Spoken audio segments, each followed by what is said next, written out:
We just sailed through hellacious waters and almost died. As we pushed from underneath the large hurricane cloud, all of you noticed that bubbles begin appearing in the shadow of the hurricane.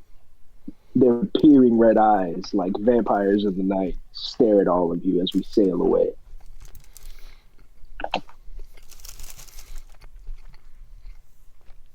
That doesn't look too plain to me. Cade turns around, picking like teeth out of his ass, and he starts lighting a Molotov cocktail. Those little bastards think they can bite me. They want to turn me into seafood, huh? He steps up on the side of the boat and he launches one.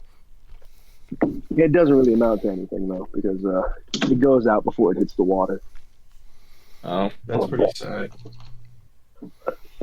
In hindsight, throwing fire at a storm isn't my brightest moment. I thought we escaped the storm. We did. We're sailing away from it as we speak. Oh, okay. Yeah, Yeah, Cade, Cade's just doing one big fuck you at the end. yeah. Piece of That's shit. real. That is very real. You all notice Luna unwild shape from an owl bear, and he remains passed out on the deck. You fucking love that. I'm looking for that. I'm gonna take him downstairs. Probably good for him. Looks like this ship wrecked. He's just as wrecked as the ship is. Michaelo drags him downstairs and then throws him underneath the bed. What is everybody doing after fighting literally God? Michaelo's stacking up a whole bunch of boxes in front of Luna underneath the bed. Boxing him in. Mhm. Raito comes over and lays on top of the mattress. I would imagine it's crushing him a little bit. Tyrum is staring at the sea. The sea starts calling back. You've Tyrum's already got cloth in his ears, so he can't hear none of that bullshit. you can't hear it, but your stomach starts turning anyways. Tyrum, you begin to feel you begin to feel very seasick. Hey, Tyrum, you all right? You you look a little pale, man. Fine. Let's just you proceed. you find yourself almost unbalanced easily, swaying as we rock back and forth. Are you wearing that heavy armor? Oh, God. It's got to feel like 1,000,000 pounds under there all of a sudden. And it's hot. Your veins start burning up. And you have this searing pain in your hand. Tyrum does his best to hide it. You try to hide it, Tyrum, but it becomes unbearable. I really hate fish people. Tyrum, are you wearing your helmet? Yes. You remember when Josh puked in Simon's apartment? Yes. You're about to pull one of those.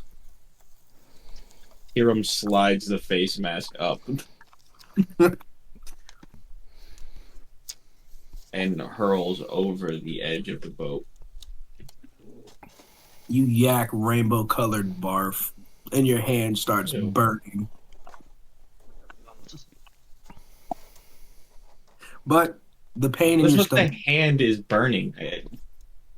Where's this coming from? Hey, if you don't remember, I don't remember. But your hand burns.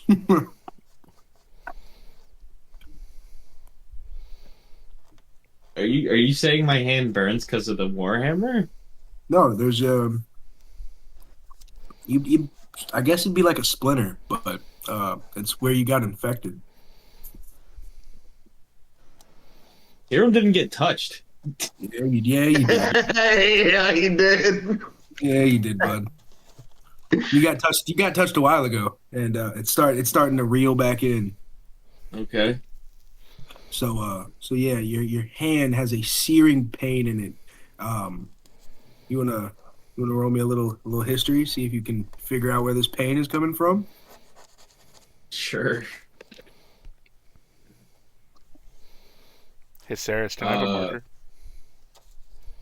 Ceras hands you a piece of chalk. This'll work. That's a dirty 20. You remember a small prick in your hand when you shook Zilly's hand on the way out. Seemed to slip right through your arm. Oh. It was signed. Tyrum fucking pulls the splinter out of his hand. Tyrum, where were you standing? You said by the railing of the ship. Yes.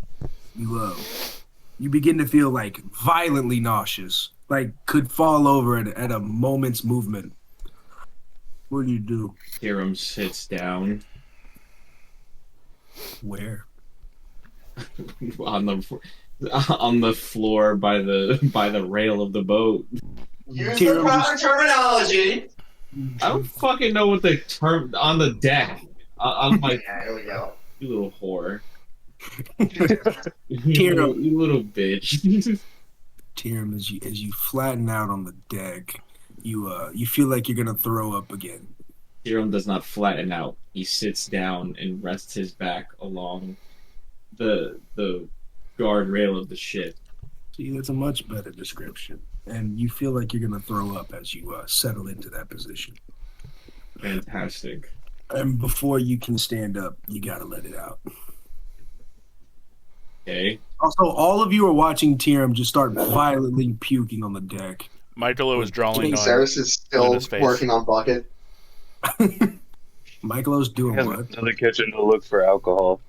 Oh man, nobody's paying attention to our paladin who's throwing up and dying. Jesus, yeah, man, that's kind of rough. Michaelo is drawing like glasses and a mustache and a little turtle penis on Luna's face. Damn, Tyrum, roll me a Oh constitution. shit! I hope nobody tells him when he comes back next session. There's a likelihood I won't even remember. What's that on your face? 23 for the Constitution. As you throw up, passing your final constitution, with a final push, all the pain in your body subsides. Your fever breaks and your headache would clear. And in front of you is a pile of throw up that begins forming into 3 medium-sized egg shapes. What the fuck? Whoa! Egg? Egg, and I'm talking like bigger than an ostrich egg, dinosaur egg even. Tyrum smashes them. The eggs reform. They smash into a slimy, gooey liquid, and the moment you're done smashing, they begin slowly reverting back into 3 large eggs. Tyrum uses his fire hammer that he never put out to smash them again. Same thing.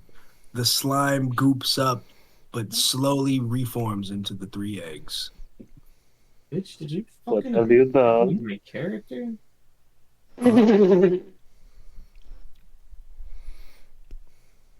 Should you impregnate my character? Ceras here is. I'm gonna roll to see if Ceras hears the commotion. Let me go grab my new dice roller. Ooh. Feng also wants to roll to see if he hears the commotion. Oh, Fang, you're below deck. You and Michaelo would 100% hear the slamming of the warhammer. Bellows through the deck. Michaelo stops Feng drawing. goes up to the deck to see what happens or what's going on. I follow Fang. All right, my passive perception is a 10. Do you think that would be enough? I do think you'd hear smashing on the deck after everything we've just, gone through. Oh, but Ceras is intently focused on bucket. Yeah, but like Tyrum, he was even using like the burning hammer. You That's a 16 on the die. 100%. You look up. I think Ceras is just like doing the final little, like she's doing some engravings, some fun little, adding some little like gesture faces on the oxygen box. As she like hears this and like slaps Bucket. Come on, Bucket. Well, let's check out what's going on. Bucket rolls over and gives you like a dog-esque shake off, and then starts trotting behind you. Fully autonomous. Excellent. You all see Tyrum standing over 3 dinosaur eggs. He seems to be trying to smash them. What? Where did those come from? One of those fish people must have left it behind. Where did it come from? Let's just throw it off the side. They fell. Look, this doesn't make any sense. And then Tyrum smashes them again.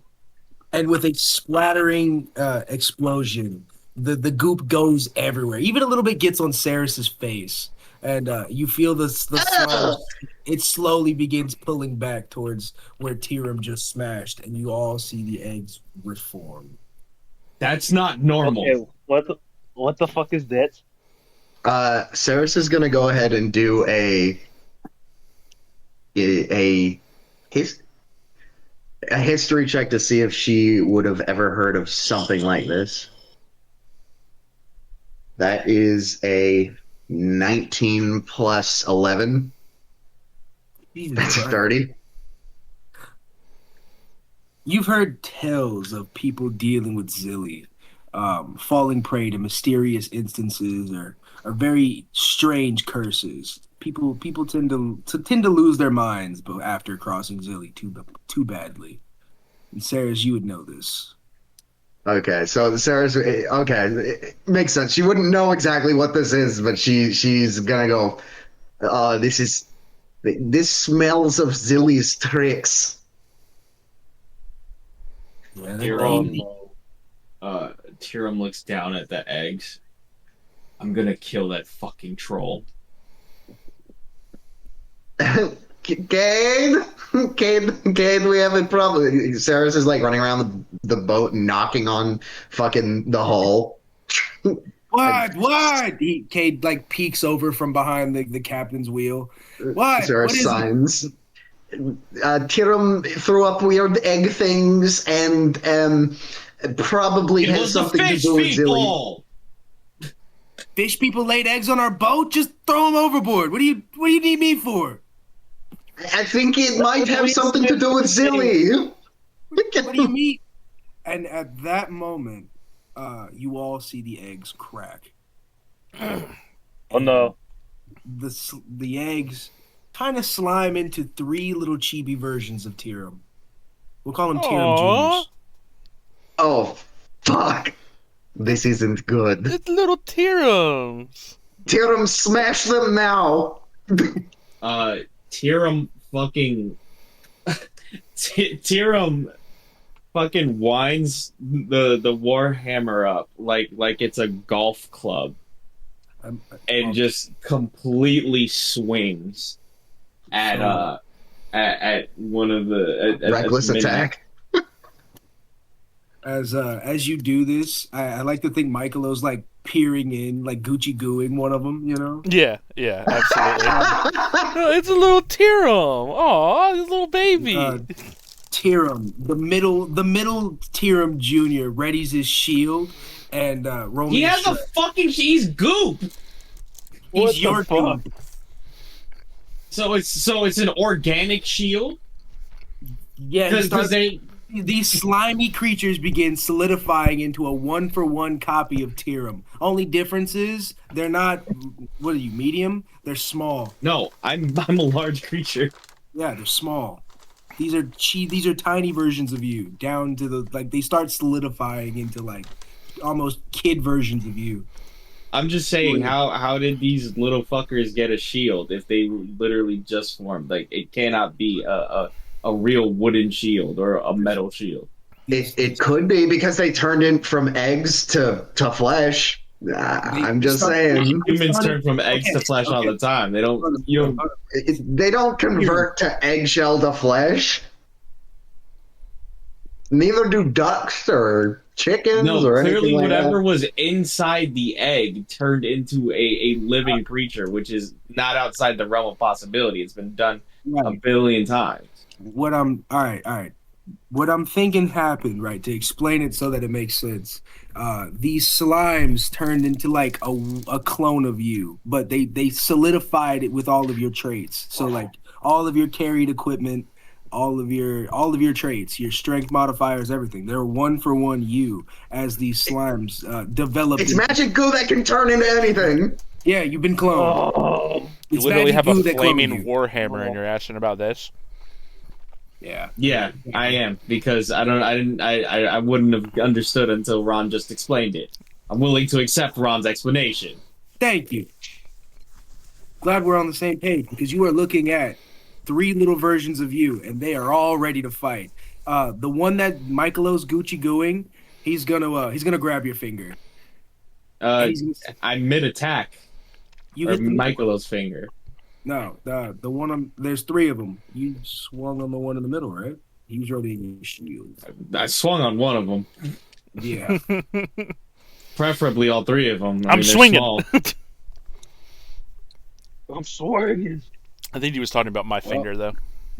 Yeah, he did. He definitely grabs Mike. One of them grabs Michaelo's finger. You swing on the one in the middle. Roll me to hit. Because I think, the same way that you'd be fast enough to swing, they'd be fast enough to react. 22. Does that beat your AC? Yeah. You smack the shit out of him. You smack the absolute shit out of him. They're not blessed with Ceras' spell like I am. You, Actually, would they be? Because they have your shield? They don't. They have a copy of my shield. They don't have my That's shield. true. That's true because that's my fucking infusion. You're right. Yeah. I agree. Sustained. And damn, Tyrum, you smack the shit out of him, and he tries to stop you with his shield, but he goes flying 10 feet out. Michaelo, the one, grabs your finger and starts like doing that thing that Tyrum does when he hurts you. Ow. That thing he does when he hurts you. Yeah, the third one's gonna go ahead and yeah, you notice him trying to sneak away, but he's gonna bolt for the captain's wheel. That's who? The other 2 quickly make movements to try to run. Doesn't that taste just like fucking Haagen-Dazs? Yeah, it does actually. Scatter!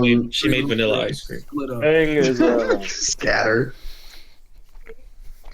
Fang points at the first one that tried to run away and give me a con save. Don't mind the roll that was. Damn, what's your modifier? Oh, he failed. The modifier for what? Nothing. He failed. He rolled a 3. I don't think your con's getting him out of whatever Damien's trying to do to one of them. Oh, no, definitely not. So the first one that ran away is taking 53 what is it, necrotic damage. Holy That one. shit. How do you finish him? Holy fuck. He Fang points at him and all you hear him say is, your fate is to die, and the creature just explodes. Do you whisper that? Do you say it loudly? Can everyone hear you saying that? Fang, it depends on how focused anyone is around Fang. He doesn't say it quite loudly, but he's not shouting it, but he's not whispering. Also, since it is a humanoid creature and it died, next turn or the start of my next turn, it rises as an undead under my control. It's a slime. It dissolves right there on the spot. There's nothing for you to bring back. Is it in the shape of a humanoid? Huh? No. But it is not a humanoid though. It is not. Oh yes, Yeah. I'm thinking like the Elio clones from that Disney movie. I see now. Or a slime yes. reincarnated as a slime. All right, something like that, yeah. Reincarnated as a sword? Mm-hmm. Shit, isekai, shit, isekai. It is an isekai shit. That's a hot take. That's I don't know. So we'll have anime debate later. We will have anime debate later. That's the goblin that pops from the fucking porthole. The one that grabs Michaelo's finger actually attempts to take him hostage. So Michaelo, roll me a contest in strength. Contest and strength. Hey, Tyrum, what's that modifier, big dog? I want to win this. I want to win this strength. What is it? Tyrum, your stats, Tyrum. Is that a strength save or just a strength? Just a strength. Okay. Tyrum. He's ignoring me now. He's eating He's ice too cream. busy eating ice cream. Yeah. I want to say his is a +3. It's a dirty 20 if it's a +3. He rolled a 17. Interesting. I got an 18. Oh, that's not good for you. He takes you hostage. He grapples you and takes you hostage with his little makeshift battle axe. All right. I'm going to go to that wheel and we're going to turn around. Everybody listen to what I have to say. Why are we turning around? You gotta do. It kind of doesn't sound like Tyrum. Weird.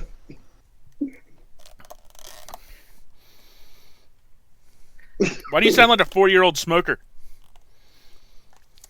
My lungs are still developing and...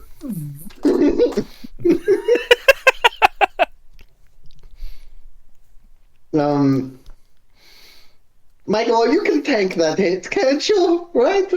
He starts dragging Michaelo up the stairs. Michaelo's just defenseless. Help! Tyrum, he's got me! Wait, no, Tyrum's got me! Wait, Tyrum! There's too many Tyrums! Really, Somebody! has just grabbed him by like the back of the shell and is just dragging him up the stairs on his back. Ceras casts. Ceras grabs a tube off of bucket that has artificer inscription on it, and blows through the tube, and all of a sudden, a large wall of wind shoots up right where they are at. The wall is going through the middle of them. Small creatures get, let's see.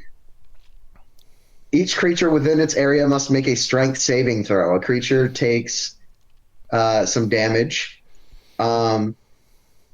Small creatures cannot pass through the wall. So the mini Tyrum gets shot up in the air. Oh no. There's no save to... It says small. This is if you want to let me do this. Okay. Because I'm summoning it. I am choosing the position. It doesn't say anything about not summoning it in the middle of creatures. Before you say anything, Ron, you did say last session this was a very interesting way to use it, and that you would do it. And I am going to let it So happen. have we dealt with all the mini-me's yet? One of them exploded. The other one's being launched into the sky as we speak. Okay, but it needs to do a strength saving throw for me. And also, Michaelo, you need to do a strength saving throw for me. Oh no! Am I rolling the strength save for the mini-me? I already... What's your modifier? For a strength save, that's a +6. Alright, so I was completely off. That's a 15 for my strength saving throw. Thanks for being Tyrum instead of Michaelo. Okay, so the save is exactly 19. Oh, you bastard! Oh, you bastard! That is going to be 3d8 of, let's see, what is that? Bludgeoning damage. And you're going to take half. So that is going to be 6 damage for the mini Tyrum and 13 damage for Michaelo. Oh my god. The mini Tyrum gets thrown into the sky after being dislodged by a random gust of wind. They get thrown 15 feet in the air.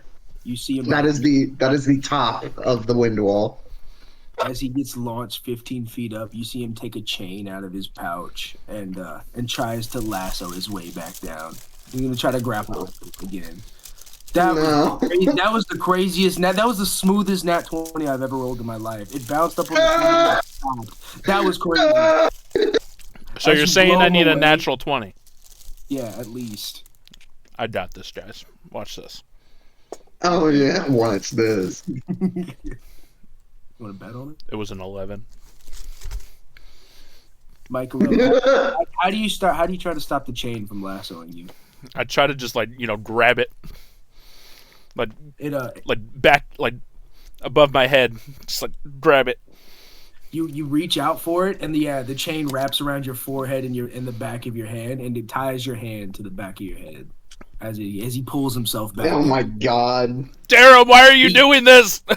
He begins once again trying to drag Michaelo, who is a whole size larger than him, up the stairs towards the captain's wheel. Don't look at me. It's not. I'm not doing that. Tyrum, you're doing this to me. Stop it. It starts signing at the lot of you. Take me seriously. I'm taking him hostage, and I will kill him. Guys, I don't like the sound of that. Pretty hard to kill. What? He's gonna go ahead and roll to hit Michaelo with advantage. That was a. What's your to hit, Tyrum? For the chain? For a regular great axe attack. For a regular great axe attack, that would be a plus 10. Michael's throw. He rolled a 24. Michaelo, does that hit? Yeah, it hits. Yeah, he. How much damage does he take, Tyrum? God damn. I don't have the great axe equipped. I was just giving you the base stat for a weapon. I'm sorry. I need you. Rolled. Hold on. I got it.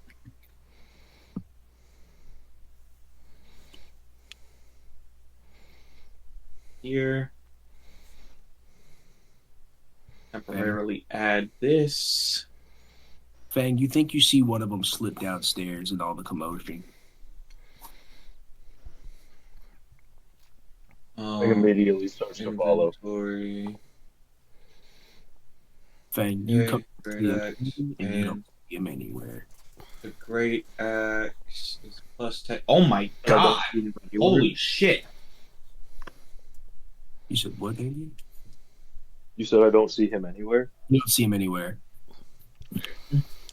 Apologies while I find a D12. What's your passive perception? My passive perception? Yeah. Hey, Ceras, what's going on down there? What is all that noise? Ceras points fervently to Michaelo being. Tyrum, stop this! Stop it! Stop it! Tyrum, why are you doing this? Oh, that's not good. Kade leaves the wheel and the boat starts veering to the left. Michaelo, you get thrown around a little bit. Everybody. Michaelo takes 7 damage. Oh, thank God. Oh. Holy fuck. He starts signing violently at you again. That's a nat 20. Unless this mini Tyrum also does divine smites. Ooh. I don't think you'd get the smites. Okay. Then yes, he only takes 7 damage. He hacks into your shell a little bit, Michaelo, as you're chained to yourself. God damn it! God damn it! God damn it! But Ceras, do something! I can't leave the wheel! Get him! Ceras uses her interact with objects to tie the wheel straight. Kade, yeah, real professional. Fine. Kade walks over to the little Tyrum. You're quite displeasing to look at. He starts glancing over at Tyrum. You sure you don't want to just kill it? Michaelo takes out his pistol and points it at the small Tyrum. And then I'm gonna kill Zilly too. But it's you. We can't. You know. Just it's like you know. It's like your kid. You got to take care of it, man. I don't feel right killing your son. He's not my son! At this point, God damn it, Tyrum, get your son off of me! Tyrum has a son? It looks like it. I mean, you can't tell me he doesn't look like Tyrum. No. Tyrum said he's not my son. That implies that Tyrum has a son. No, it doesn't, Ceras. Is that true, That just Tyrum? means he's not my son. I don't Can you guys fucking help me? Not now, Michaelo. We're trying to figure this out. This is important. Michaelo takes out his fucking pistol and points it at the small Tyrum above him. Roll me to hit with disadvantage. No, I'm just pointing it at him. Let me go. He's unfazed and doesn't even flinch. He's still trying to drag you up the stairs. God damn it. You're not going to intimidate a tiny Tyrum. Come on now. Tyrum casts... I forgot, I still technically have polybrachia going. Oh wait, no, it's been past 10 minutes. That spell definitely dispelled. That's a $3 word, mister. Tyrum casts Shining Smite at 5th level on his Warhammer. Oh. You want me to deal with it? I'll deal with it, goddammit! Oh, listen. You should deal with it, but like, just remember that Cade starts pointing. Michaelo's in there. He's in there. Just, pointing it out. He'll be fine! Just take him out! Michaelo, he kind of starts strangling you a little bit with the chain. Shut up! Tyrum starts stomping towards Mini Tyrum. Mini Tyrum starts stomping up the steps, dragging Michaelo behind him. Get over here, you little brat! I won't do it! Just turn the ship around! Tyrum closes the distance. It didn't take you long. He's got... And, that is a... really funny if you made roll with disadvantage. It is... You bastard. He's got Michaelo tied between you. Yeah. I can't breathe. Okay, so do you want the 25 or do you want the 24? Does either of those have an instant where you have a reaction to try to get out of this? Mm-mm. I suppose I'll take the 25. Okay. Go back to that spell because I don't even know how many d6s I just wasted. Just to fucking obliterate him. 1, 2, 3. If it's more than 3, I'm just gonna go ahead and give you the kill. Yeah, it was more than 3. That's a lot of 6s. He didn't have that much HP. The little Tyrum explodes. Michaelo, you're covered in a small slimy goop, and then it dissolves. Kind of burns up as if a spell was ending. Where's the last one? Fang, you are currently under. You're in the undercabin. You don't see him anywhere. He disappeared almost as soon as you came down there. All the candles have gone out. It's dark. Where do you look? Huh? We can't hear you, man. You're spazzing out. Whoa, bro, out of this world. I said Fang has dark vision, so it just looks normal. Fair, but you still don't see him. Hey, Tyrum, can you send me a list of your spells?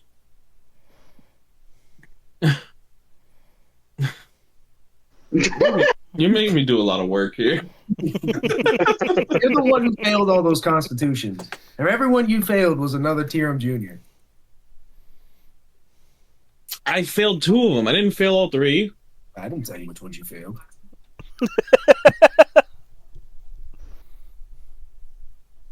Okay. You know what? Just for that. Oh, don't Roll an investigation to find him. Yeah, roll me an investigation. Let me go back to the 068 days and find fucking screen cap. Jesus Christ. You notice I don't have Snagit, so Snagit's kind of hilarious. Snip and sketch. Snip and sketch. Yeah, snip and sketch for you. I feel like Or just hit print screen. Deck has been kind of blown through from the fight, Fang. So it's already a mess. So nothing appears to be any more. Oh yeah, we haven't fixed the fucking boat yet. Oh yeah, no, everything was blown to shit for a little bit. So the boat repairs itself. Yeah, as the boat's slowly putting itself back together, it's still a mess down there. Fang, you see small bits of wood slowly like slinking back to where it belongs as the hole slowly gets smaller in the side of the hole. And yeah, you don't see anything that peers out, but you do hear a small whisper. When I get my hands on you. When I get my hands on you. That's all you hear in the wind. I'm over here stroking my dick. I'm stroking my shit. I'm lotion. Squirting, farting, squirting and farting, squirting and farting. Fang is gonna cast Mage Armor on himself. Fang is Fuck that little Tyrum is. Fang. Yes. What do you look through as you look for this tiny Tyrum? Remember, the boat has Well, I figured the kitchen and then I guess the wreckage from the battle. well, I'd start with the wreckage from the battle, then work to the kitchen, then work to the other room. You don't find him anywhere.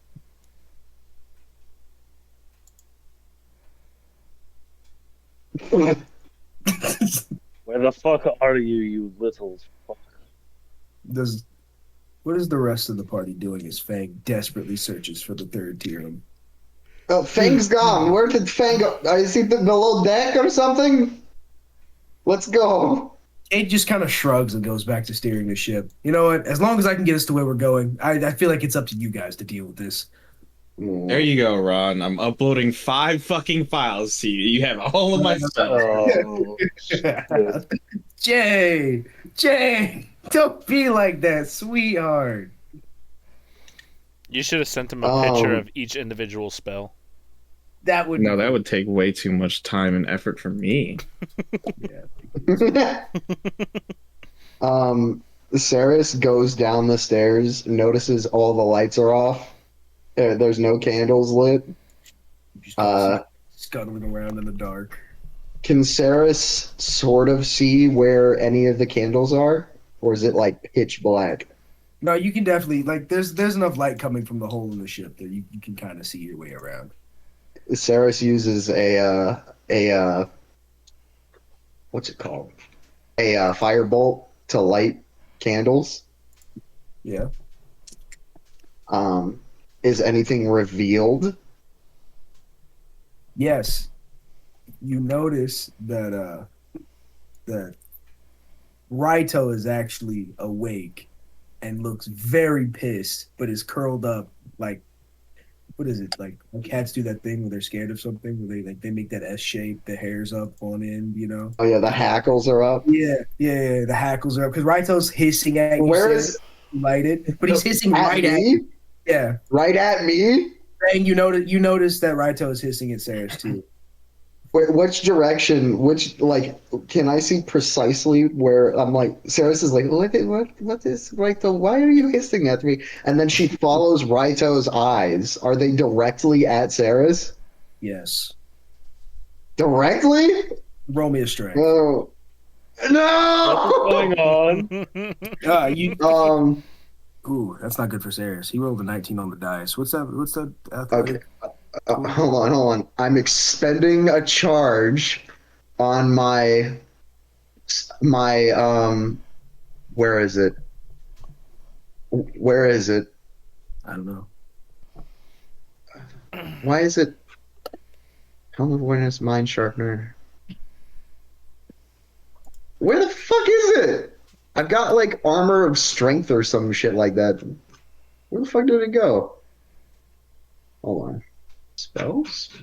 Anyways, I'm expending a charge on that, and it's going to let me use my intelligence modifier for my strength.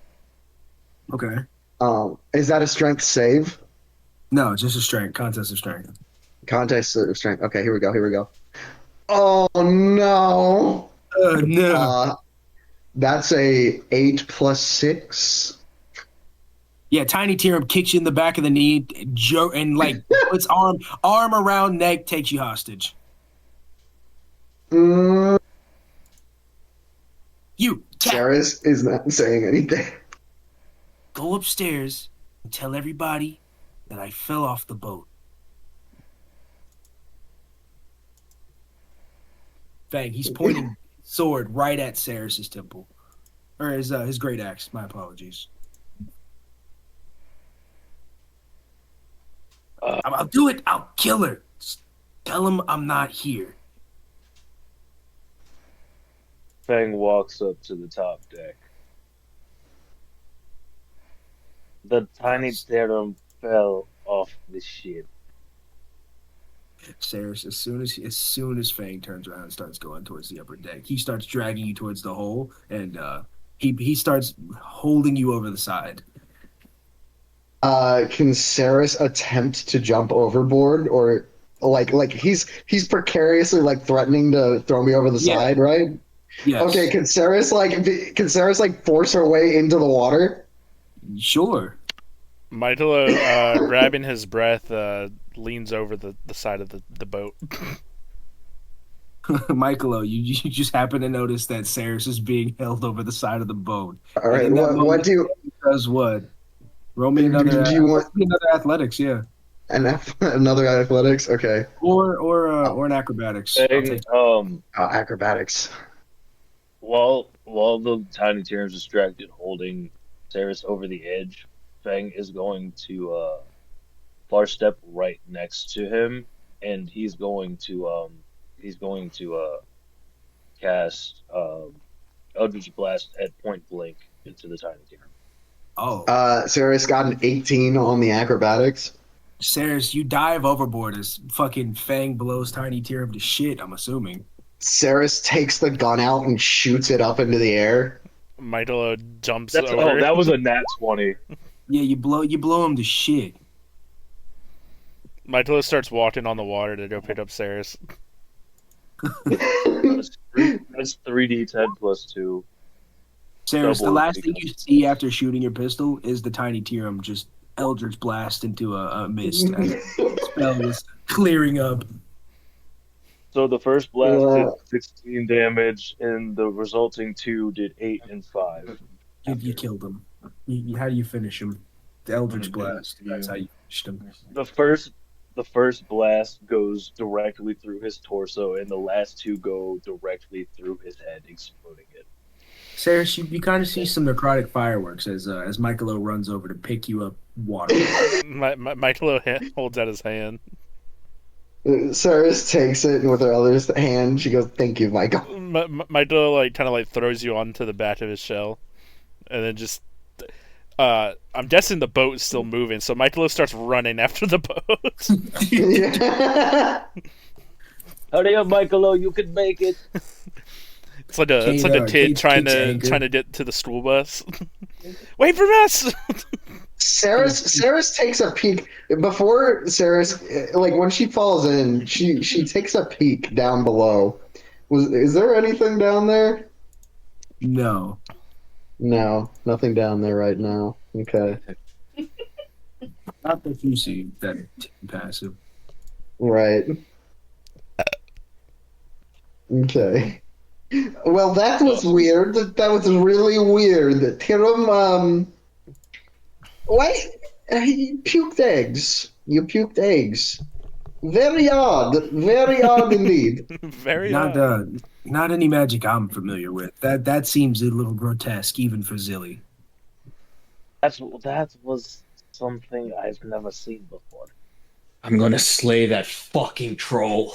You'd have to go to at least 100 pirates. Are you sure you can handle that? Tyrum looks directly into Kade's eyes with glowing green eyes. You think I'd have an issue with that? Not at all. Let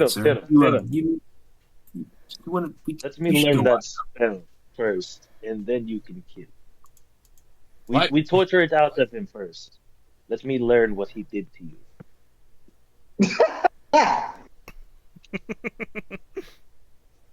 I don't think letting Fang learn how to do that to people is preferred. I'm gonna be honest with you guys. I don't know if I'm comfortable with Fang learning that.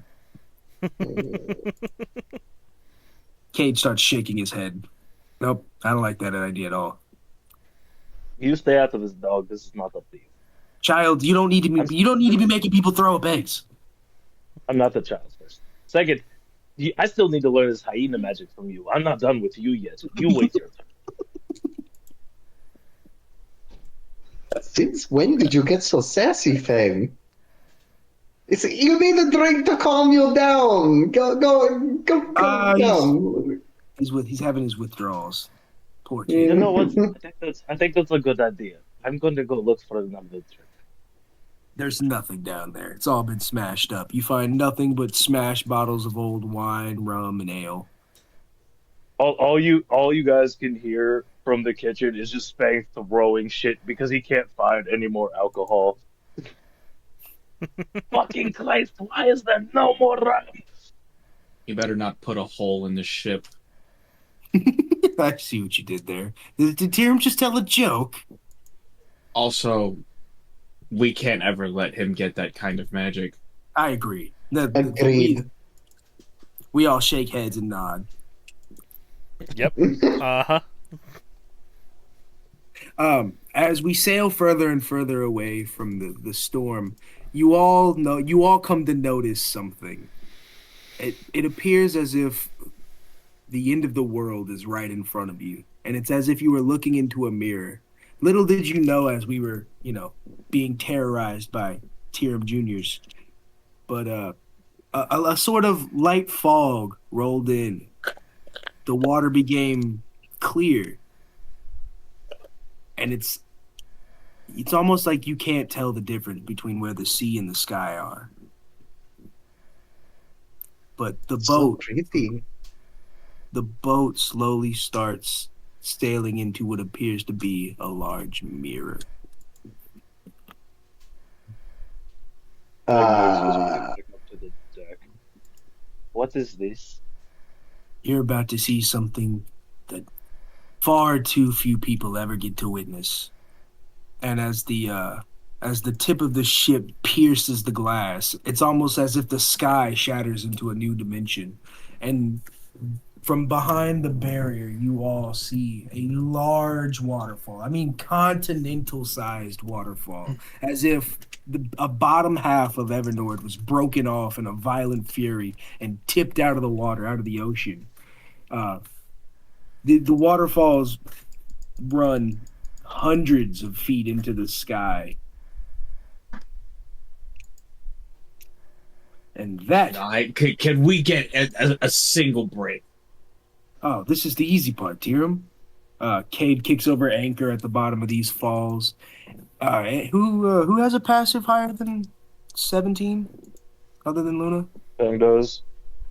Fang, from behind the waterfall, you see a gargantuan earth elemental statue carved. It looks like Atlas holding up the continental shelf.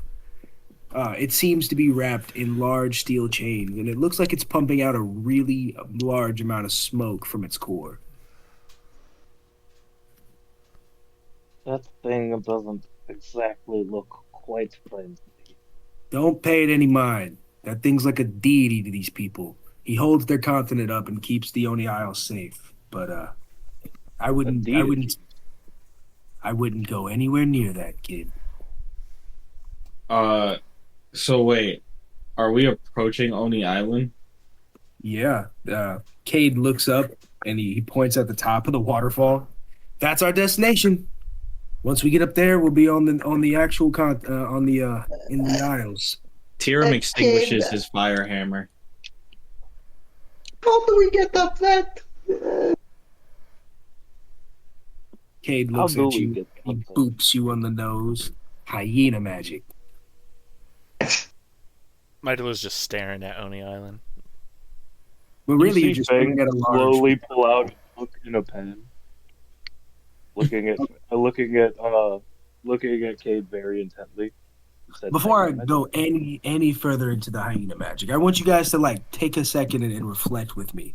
We're talking like a continental-sized piece of land has been raised out of the water. The waterfalls run for miles in either direction. It's like looking at a wall of it, really. Tyrum nudges Michaelo We will fix what they did to you and your family. Yeah. Thanks. Does he say it exactly like that too? Yeah. Yeah. Did Ceres overhear the fact that there's a a atlas that is the size of bigger than anything that humanity has created? Yes. Um, it's like 100 aircraft carriers stacked together on top of itself. Yes. Are Being there? Does powered. Ceres? Can Ceres see it? Now that is Fang pointed out? Because I think Fang's the only one that noticed it. Yeah. I think did point it out because he pointed out the fact that it was a god. Or that Are it was a there deity, at any? least. Are there like Ceres is like sketching this thing out? Are there any runes or like special markings on it that seem to because it's an earth elemental? Sarah, you start studying this large creature as Cade starts setting up anchor here at the bottom of these falls. And you can tell that it was made by a master blacksmith. I mean, the level of talent it would have taken and magic that it would have taken to create something of this size would have been immense. But also, it would have to be an immense creature to do so. And more than that, for the amount of smoke coming out of the middle of it. Oh no. It would take a large Yo. amount of energy. All right, so you said that it was created by someone of massive talent with a shit ton of magic. Yes, and they seem to be a large. They would have to be a large being to sculpt something of this size already. Hmm. Interesting. Ceres is just writing these notes and jotting down these details. Cade walks over to the side of the ship and he lets down one of the ladders down towards the water. Watch this. He takes out a small pipe and starts packing it with some special herbs and spices that he pulls out of his out of paste.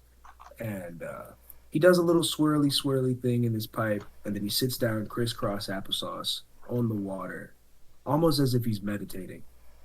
Michaelo, you notice that he's kind of hovering above the water. And Cade slowly reaches down and he blows into the pipe, and a large bubble starts filling up out of his smoke pipe. All right, there you go. Ceres, get in. What the fuck? Ceres, you see this What large bubble the slowly fuck? start to rise up past the boat. It's- Quick, kid, quick, jump in now. Ceres jumps in with Bucket. You and Bucket both jump in, and the bubble looks like it's gonna drop for a second, but it slowly starts lifting you and Bucket up towards the top of the waterfall. Cade starts blowing more bubbles for everybody. Michaelo hops on a bubble. How are Right. you doing it? Wouldn't you like to know? Aaron begrudgingly hops into a bubble. Tyrum, your bubble starts sinking a little faster than it starts going up. Actually, you're going down. You're not going. Of right. course. It's actually descending kind of quickly now. Yeah. Fake feet, Can't say I start didn't see going this up. coming, Cade. I don't think that's a good idea. As the bubble just about reaches the water, it stops, hovers at eye level with Cade, and he flicks you off as it starts rising again. Aaron rolls his And eyes. reluctantly gets in a bubble. Bang, roll me a dex. Oh, fuck.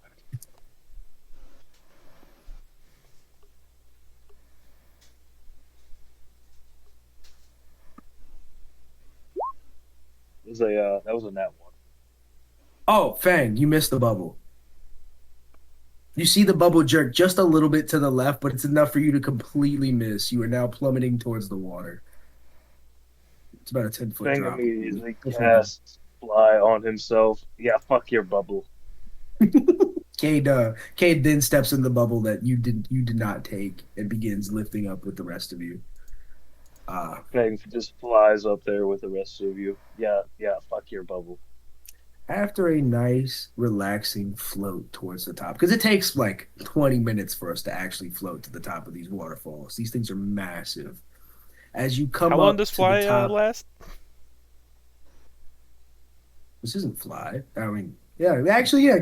Fang, how long does I had fly? fly. Yeah, how long Fly does lasts for 10 minutes. Fang, you get about halfway up, and then your magic dispels. Oh, there goes Fane. You want Michael? Fang. I'm in a bubble. Not fair. Hey, you should have taken the bubble. Fang recasts fly on himself. All right, now that we're at the top, though, I don't know how we're gonna continue forward. So if somebody would like to make something for us to land on, that'd be very much preferred. Cade like standing there, fingers tips to fingertips. He nods at the lot of you. What do you mean? What do you mean? These bubbles don't like gently stop us? Yeah, they'll put us down, but as he says that, he points. You break the top of the waterfalls, and you see like basically Kansas level of flat for miles, but it's the rest of the water that was actually going over the falls before any solid land. So we're still kind of in the middle of the ocean. Oh shit! Oh shit! There's no land on any of the side. Like there's no. No, land you definitely see land ahead of you, but it still looks to be a great distance away. You're offshore from the Isles. Are we above the water at this point? You're above the waterfalls, yes. Okay. Are we over, like on the where the water is coming from? Actually, I had to sketch this for somebody, so I'm gonna send you. You guys my sketch. So you can see what I'm talking about.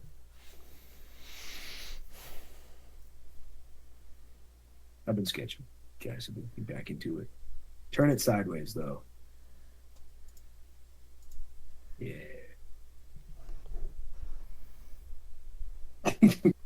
Where the little circle and the scribble parts of the continent, I think. Man, I was really high when I drew this. This was really bad. Holy shit. All right, guys. I think I can make out what I'm looking at. So there's a stick figure in the middle. Okay, that's the statue. So are we above where the water is coming from off the waterfall? Yes. Okay. Yes. Michaelo pops that his little bubble. Circle. That's our boat. Oh, Michaelo, you fall in the water. Michaelo, and the water starts trying to drag you over the waterfall. Michaelo lands on the water and starts running. Oh. Well, I guess that's one way to do it. Michaelo just started falling as the land. Ceras, back at any of us. Oh no! Exactly. Oh, no. Far is the land.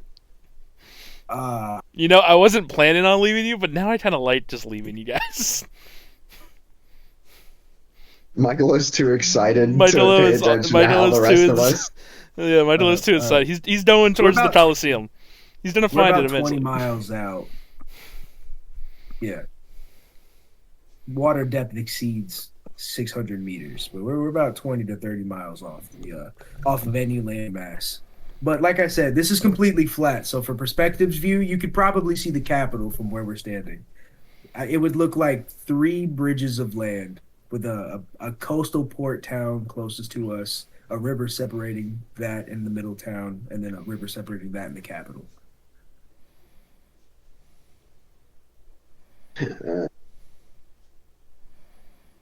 But also, it's like vast amounts of flatness. Like I said, Kansas levels of just open flat land between the 3 parts of the Isles. Shit. Michaelo! Hey, where are you going? The Coliseum!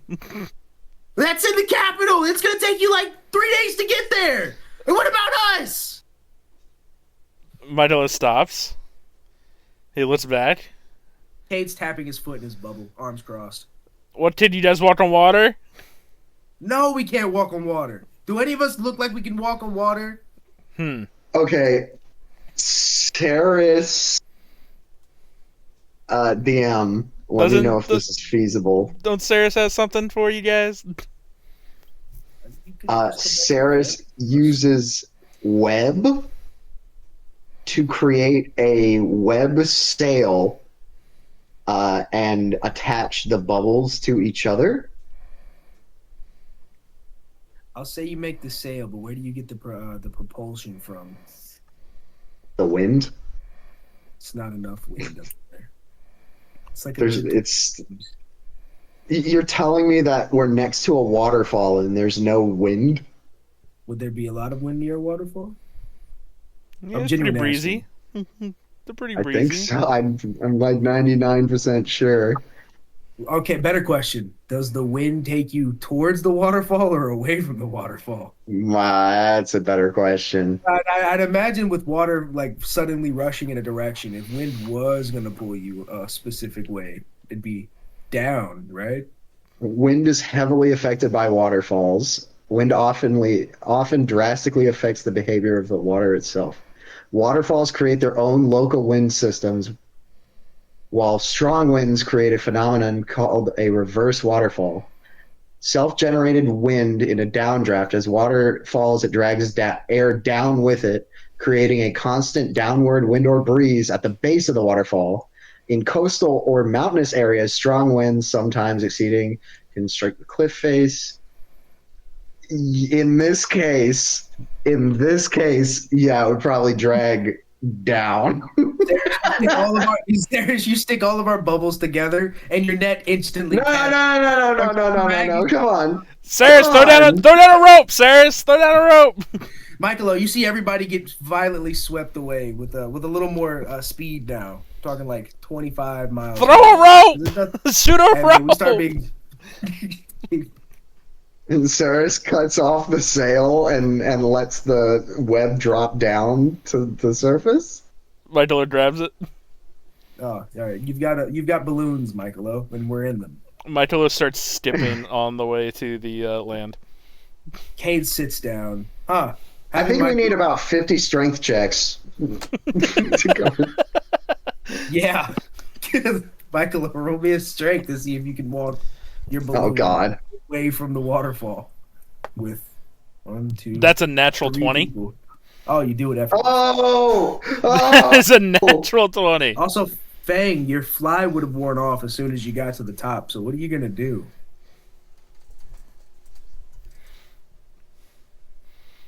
Oh, I guess Fang just drowns. Fang hit the water and falls off the waterfall, dies a very angry death. Well, I'm sure you'll find another way back up, Fang!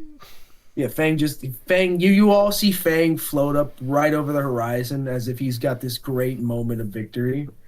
And as his fly runs out, he just descends back into the regrets of his decisions. Should have took a bubble.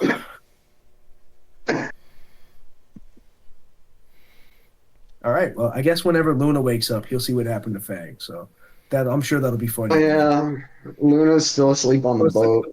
Oh wait, Luna's still asleep on the boat. The party is already split, dude. Oh yeah, I can't wait to see how Josh combats that later. Oh my! I genuinely forgot about him. I know you did. You awaken and you are in a boat alone. You're in a boat being no. The boat has ran into the waterfall and now it is barrel rolling. He also has survived. I didn't realize I was muted. No, I said I fell on Cade's bubble and popped his bubble too, so he fell too. Well, I didn't hear that, so I don't know if that counts. The DM is using DM privileges. I'm just saying, I didn't hear it. It doesn't make sense now. Guys. Yeah, we did kind of. I was already floating now. I was already floating. We did kind of change topics as he was muted. Yeah, we did. Man, Luna's gonna have a great time when he wakes up. All right, so Fang, Oh you my said you did god, what with there's you? shit drawn on his face too, and nobody's there to tell. Exactly when I got to the top, I landed on top of Cade's bubble. How'd you get above me? With fly. Yeah, exactly, with fly. I would imagine if you're in a bubble, you're not going very fast. No, but hear me out. You had to fly once, you got halfway and started falling before you could cast fly again, and then had to fly up. I don't know. He's saying, for the sake of the narrative, his 2 fly spells got him to the lip of the top.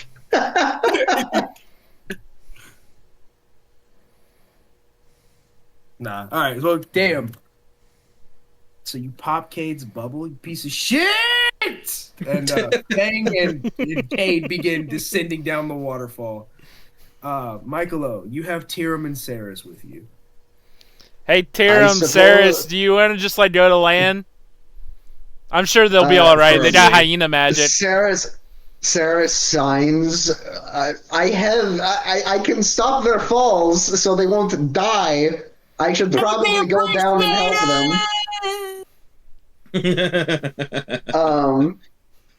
Ceres. Fuck. Let me check something before I do this. How many times can I cast this? Is the real question. Fang, as we start falling down this waterfall, I just want you to know that Cade is like head towards the water, arms crossed. He's just disappointed at you. He's got Ceres pops her bubble. Fang grabs Cade before Ceres does this. Fang grabs Cade. Cade, I hope you have something ready for when we get back to the top. I want you to know that when we hit the water below, it's gonna hurt you more than it hurts me. It's shut up. Fang casts Dimension Door under them and brings them exactly up to the top, or not exactly up to the top, but because Dimension Door has 500 feet of movement. All It's going to move them as far over the edge towards land that you can. So, because we were falling and you dimension doored below us, we poof over the side of this waterfall at the top where Ceres was preparing to catch us, and you see us just randomly Nightcrawler bamf in, and we get launched out because we were probably at a good terminal speed falling down a large waterfall. Ceres, catch us!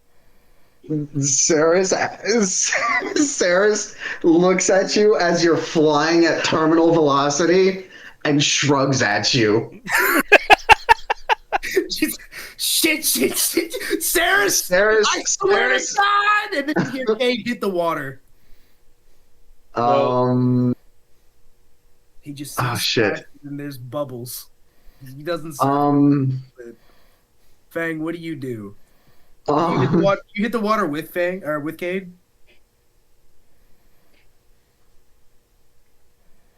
Hold on. Let me see if this would work.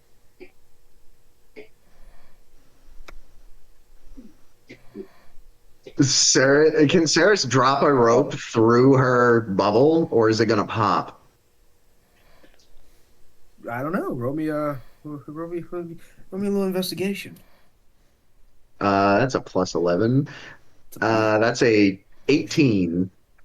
It's a plus 11. Oh well, you can tell that I don't want to use my last. the bubble seems. I don't want to use my last fucking slot, but it's the only thing I can see fucking work. Or you can just hit the water with Cade. I mean, I already rolled his damage, so he's hitting it one way or the other. Ceres casts Featherfall so that you don't take damage. Oh, that's nice, actually. I Cade, was gonna say I could Wait. stop him from taking damage either way. Yeah, Featherfall to stop the damage of both of you. So both of you, we have more time for you to fall. Ceres, how do you cast this Featherfall? Yeah. Ceres is going to, since the bubble looks pretty secure, she's gonna go ahead and push her knitting needle through.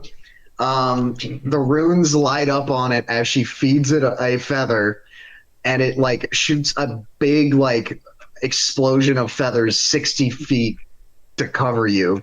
Holy And shit. you're now, both of you are now covered in like feathers. As I gently fall down towards the water, Kade spits the feathers out. I want you to know that this is the second most embarrassing thing to happen to me today. He looks at Fang. The first being having my own bubble popped. That's unfortunate. Shouldn't have been a dick. Oh, Ceras uses an infusion to create a bag of holding, and she ties it to a rope and lowers it down and signs "Get in." How long can you guys hold your breath?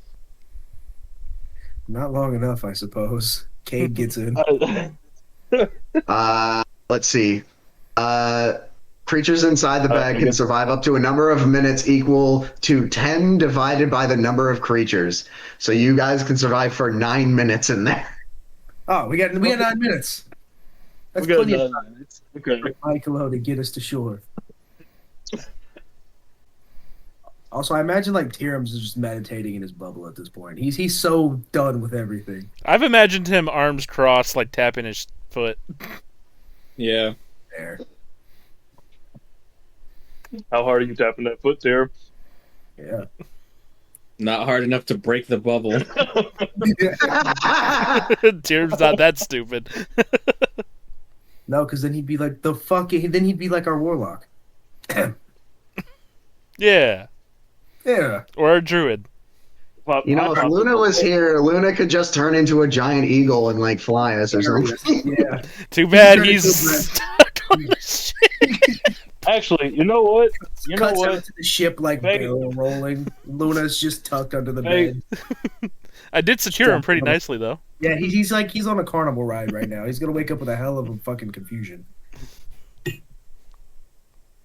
No, Would you say that the current is too strong to swim through? Well, I mean, yes. As an aquatic creature, You'd be hard pressed to beat the waterfall. Yeah. Well, he can just turn into a bird and fly. It'll be fine. That'd be if you're gonna. He could do that. That's probably his. Wait. Are we talking about Luna or are we talking about Fang? What are you doing, Fang? Luna? talking about. Oh. Yeah. Oh, Fang can turn into animals? What is Fang doing? Fang has turned into a giant spider before. Oh yeah, he did. That's Can't turn true. into animals. You said what? It's a very limited source. That's why I was asking said question. But yeah, if you turn into an aquatic animal, you'd have to swim against the current. I don't think you're beating the waterfall unless you're like something really mystical. A giant creature. A giant creature? Yeah. A giant creature could probably beat the current. Fang gets out of the bag of holding, and Fail transforms into a giant octopus and swims to land. Michaelo, you're running next to a giant octopus. You are indeed running next to a giant. Does this get any more One Piece? It's Fishman Island all over again. Michaelo is literally just staring at this giant octopus. Michaelo, don't stare too hard.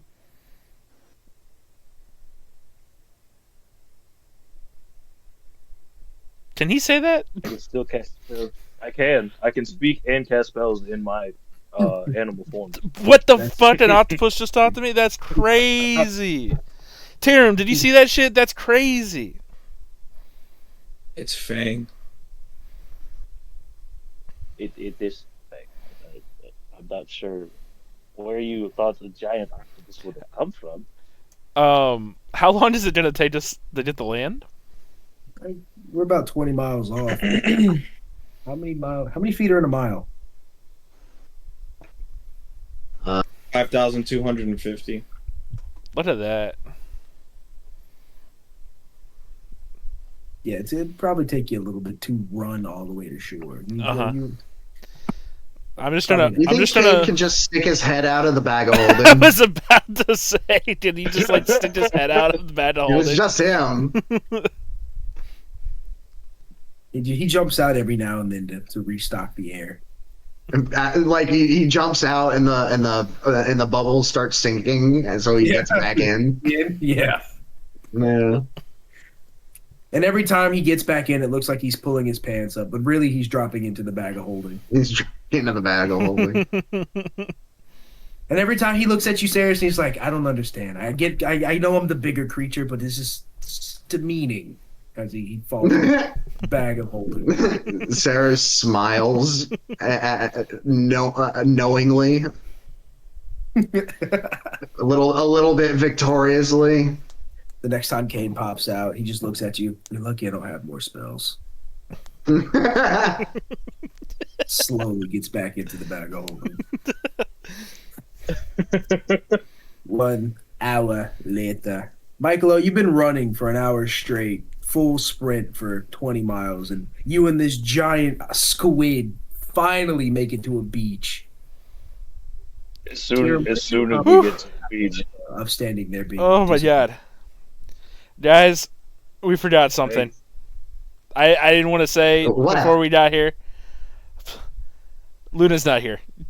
Cade's like still falling out of the Oh no! Not keeping back in that water. Yeah, he's on his own on that one, guys. Listen, we came here for a purpose, and he just have to catch up, I guess. Cade's like putting himself back together, straightening up his coat. I'm just imagining the ship barrel rolling, and Luna's just like, ah! I imagine he's like... you remember, you barricaded him in. He's not. So secure that You're still gonna feel it. In his dream, he's just on a... wake up with a whole bunch of bruises.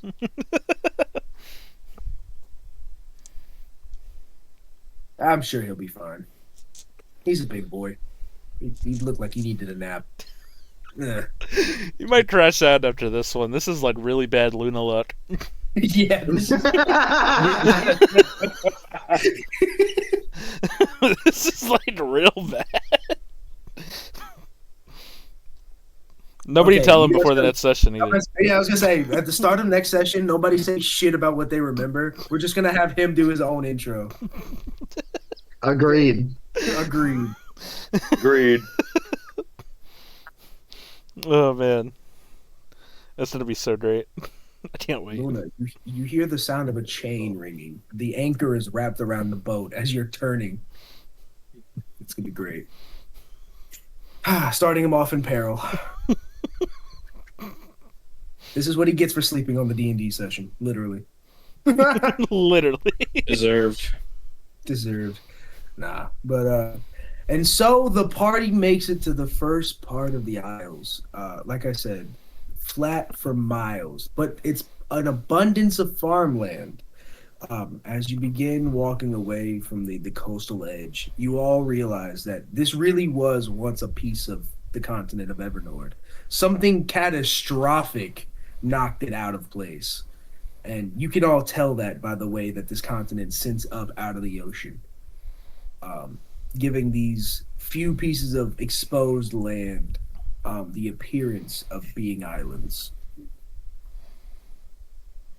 But nonetheless, the party progresses to the first part of civilization on the Oni Isles. You come across a large wooden fence, and it looks like there is only one road that leads from where this road starts here at the coast all the way to the capital. The Isles only have one road. Go ahead. Are there any signs or anything in the area? No. You do see like the makings of a town up ahead, but as of right now, you just see a large fence on both sides of the road. Looks like it's meant to keep real big creatures in. Are there any the sounds of nature? Like we've got a beach. Yes, you have the falls flowing behind you, of course. But aside that, you have the beautiful breeze blowing through the tall grasses. It looks like large plants of wheat, corn, make up a lot of these farmlands, running for miles. What is it, American? Are there seagulls here? Yes. Ceras, you hear the yapping of what appears to be a seagull. Sir. That doesn't sound like a seagull. What is that? Ceras investigates the sound. It's like a griffin, but it's a fox and a seagull. It's like a fox and a seagull. You can see visible disgust on Tyrum's face at this abomination. It starts like picking at your feet. I think that's exactly what I'd imagine it to sound like too. Yeah, that's biblically accurate. Do we put it out of its misery? I don't know. I think it's kind of so ugly. It's cute. It starts. I think along the lines with Ceras, you see Fang start pulling out a rope and making a little a little fucking collar. Hey Ron, can I roll a history to see if I remember my dad ever talking about one of these? Yes. What'd you say, Sarah? I'm thinking about Fang, we're keeping it. We have to keep one. We have to keep one. That's a 15. Good idea, Fang. Michaelo, you would have remembered an old story about an ancient griffin that guards the falls of an old far off land, that a bedtime story that your father used to tell you. But you remember one thing specifically, is that the griffin always moved in packs in the stories. Hey guys, we should leave that alone. I think I remember my dad telling me about these. They come in packs. The fox school, it starts nuzzling your fur, Fang. It's nuzzling your leg. Michaelo starts slowly backing away. Michaelo starts slowly backing away. I'm sure it will be fun. How can this little cutie be all dangerous? Come on. Tyrum, they're not listening to me. Name this. I want to name him. I think we need to name him Yappy. How close are y'all to him? Like, are y'all getting really close to this fox school? Oh, it's already nuzzling his fangs. Yeah. Ceras is petting him. Yeah, while petting him, he takes a nip out of both of you. Yep. Really quickly. Okay. Does it is it like painful, or is it like a cat? Is it like a cat? Yeah, like scratching. Yeah. Okay. Oh, he wants to play. Ceras takes out a piece of yarn and starts jiggling in front of his face. It gets ready to attack the yarn. It looks really excited. It's so excited. Yep. Tyrum. What, Michaelo? What? They're not listening to me. These come in packs, and I think they're pretty dangerous. Hey, Tyrum. Guys, I really think we need to move on from this. Why? Michaelo said they roll in packs. Michaelo is hiding behind Tyrum. He has like his head poked out behind his shoulder. Come on, we spent all day with a giant murder cat, and you're scared of this little cutie? Come on. Cool is like all its back wings, like rolling in the dirt, trying to be cute. Trying to show you its belly.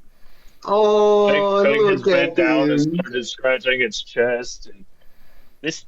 What's his name? I think Yappy has to be his name, Fang. What do you think? Michaelo, I believe there are some lessons you must learn the hard way. And this might be one of them for them. Oh, okay. All right, let's go, Yappy. We're going to the city. Let's go. Tyrum, as you say that, you look up and you notice that surrounding all of you are hundreds. There's a lot of Yapicles. They didn't say a word. They didn't make a sound. Oh no. The one in the middle is still playing cute, but you guys are completely surrounded by Yapicles. There's hundreds of them. Michaelo goes straight into his shell. Hey, Michael, why are you doing that? Look around. Look around. Ceras looks up. You see this. You see the Yapicles. Fang also looks up. Fang, did we make a mistake? It's like tugging at both of your arms. Tyrum kind of chuckles. Hey, look, it's telling you. Yeah, you did. Let's leave. And then Ceras starts running and jumps on Bucket. As soon as Ceras makes a break for it, all the Yapicles take flight. Oh god. Ceras casts Fireball. Oh no. Directly into the greatest mass of them. Also Ceras. directly. Ceras, collectively, what's the most damage your fireball could do collectively? So that would be 9d6 plus 10. It's 54 plus 10, so 64 damage, right? At max, yes, in a 20-foot sphere. This fireball. Thing is also engulfs- going to cast. Oh, sorry. Go ahead. No, go ahead. No, Yes. Fang, please. No, please. Go ahead. I said Fang is also going to cast Kinetic Snap into the large group of them, which is also a 20-foot sphere, and it's 8d6.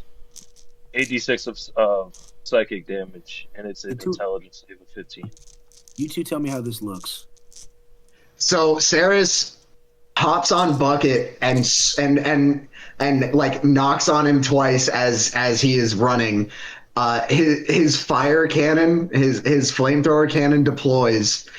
Ceras hops on it like a fucking like warthog turret from Halo, and directs it towards the greatest mass of them, and then like she pulls the trigger and there's a delay. It charges for a second and then a massive, huge fucking ball of fire launches out and then explodes in the 20-foot radius. When the explosion happens, Fang, what does your magic do? Simultaneously, Fang points his hand out to this giant mass of creatures, and within a 20-foot sphere of the largest density of them, a psychic burst of energy just explodes out from one point and expands out 20 feet, shooting let's see, 29 points of psychic damage out from that point to everything within that circle. Kade, who had already Sphere. walked off and paid you guys no attention up until this point, turns his head to see a large ball of fire and falling psychically confused seagulls exploding behind the lot of you. Will you stop fucking around with the dogs and bring your asses, please? As you basically run away. Fang! Is Yappy still alive? Tyrum holds his shield above his head so that way any of the Yappy carcasses doesn't fucking fall on him. A perfectly cooked Yapgo carcass falls right into you. Tyrum still like looking at Michael, like Tyrum holding his shield up and looking at Michaelo and his shell. You know, this is really sad. This kind of feels like when poachers kill animals. This for is no genocide, reason. Tyrum. This is genocide. Yeah. No, this is genocide. What does it smell? What does it smell like? What does this area smell? It smells. Does it smell good? Yeah, it smells like 100 rotisserie chickens. But also, the wheat from the farm starts catching on fire, and some of the corn starts popping. Oh no! Michaelo, oh no! I think we've made a really bad situation worse. Yeah. Start eating any of the other. Does Ceras have anything to help with this? Kade already started running away from the fire. He never even looked back after the explosion. I think Ceras is going to cast. Ceras is going to cast another wind wall to like create a fire barrier. Okay. You gotta roll a con to see if you actually put the fire out or you just increase its power. No. I'm not saying like the wind is going to put the fire out. I'm saying the wind is going to create a wall that the fire does not get past. Okay, But so it is wind. The fire starts spreading backwards in the opposite direction of the field. Yeah, how far has it spread? It's already spread at least a minimum of a 20-foot spear, and it's growing into the Sphere. 60-foot range. Okay, so I can only make it 50 feet long. So does that You're telling me the gang gets to Oni Island and within the first 15 to 20 minutes we have disturbed the local ecosystem and done irreparable damage to the farming industry of Oni Island. And forgot about Luna. Okay, how How much do you think I can save of this farm with this wind wall? This 50-foot wind wall. God! Lacey, the farm's on fire! No, not the farm! Oh my god! Onis and turtles alike begin running out of their homes from the town above, and you see a Run, mob. save the children! Children, this way! This way! Oh my gosh, what happened? Are these pirates? Are these pirates attacking us again? It's been 50 years! Listen to the gypsy! Some of the bigger Oni step out, and they begin herding some of their large battle goats that they use for food to come graze the burning fields. They eat the fire and everything. Start cutting down hella crops. Okay.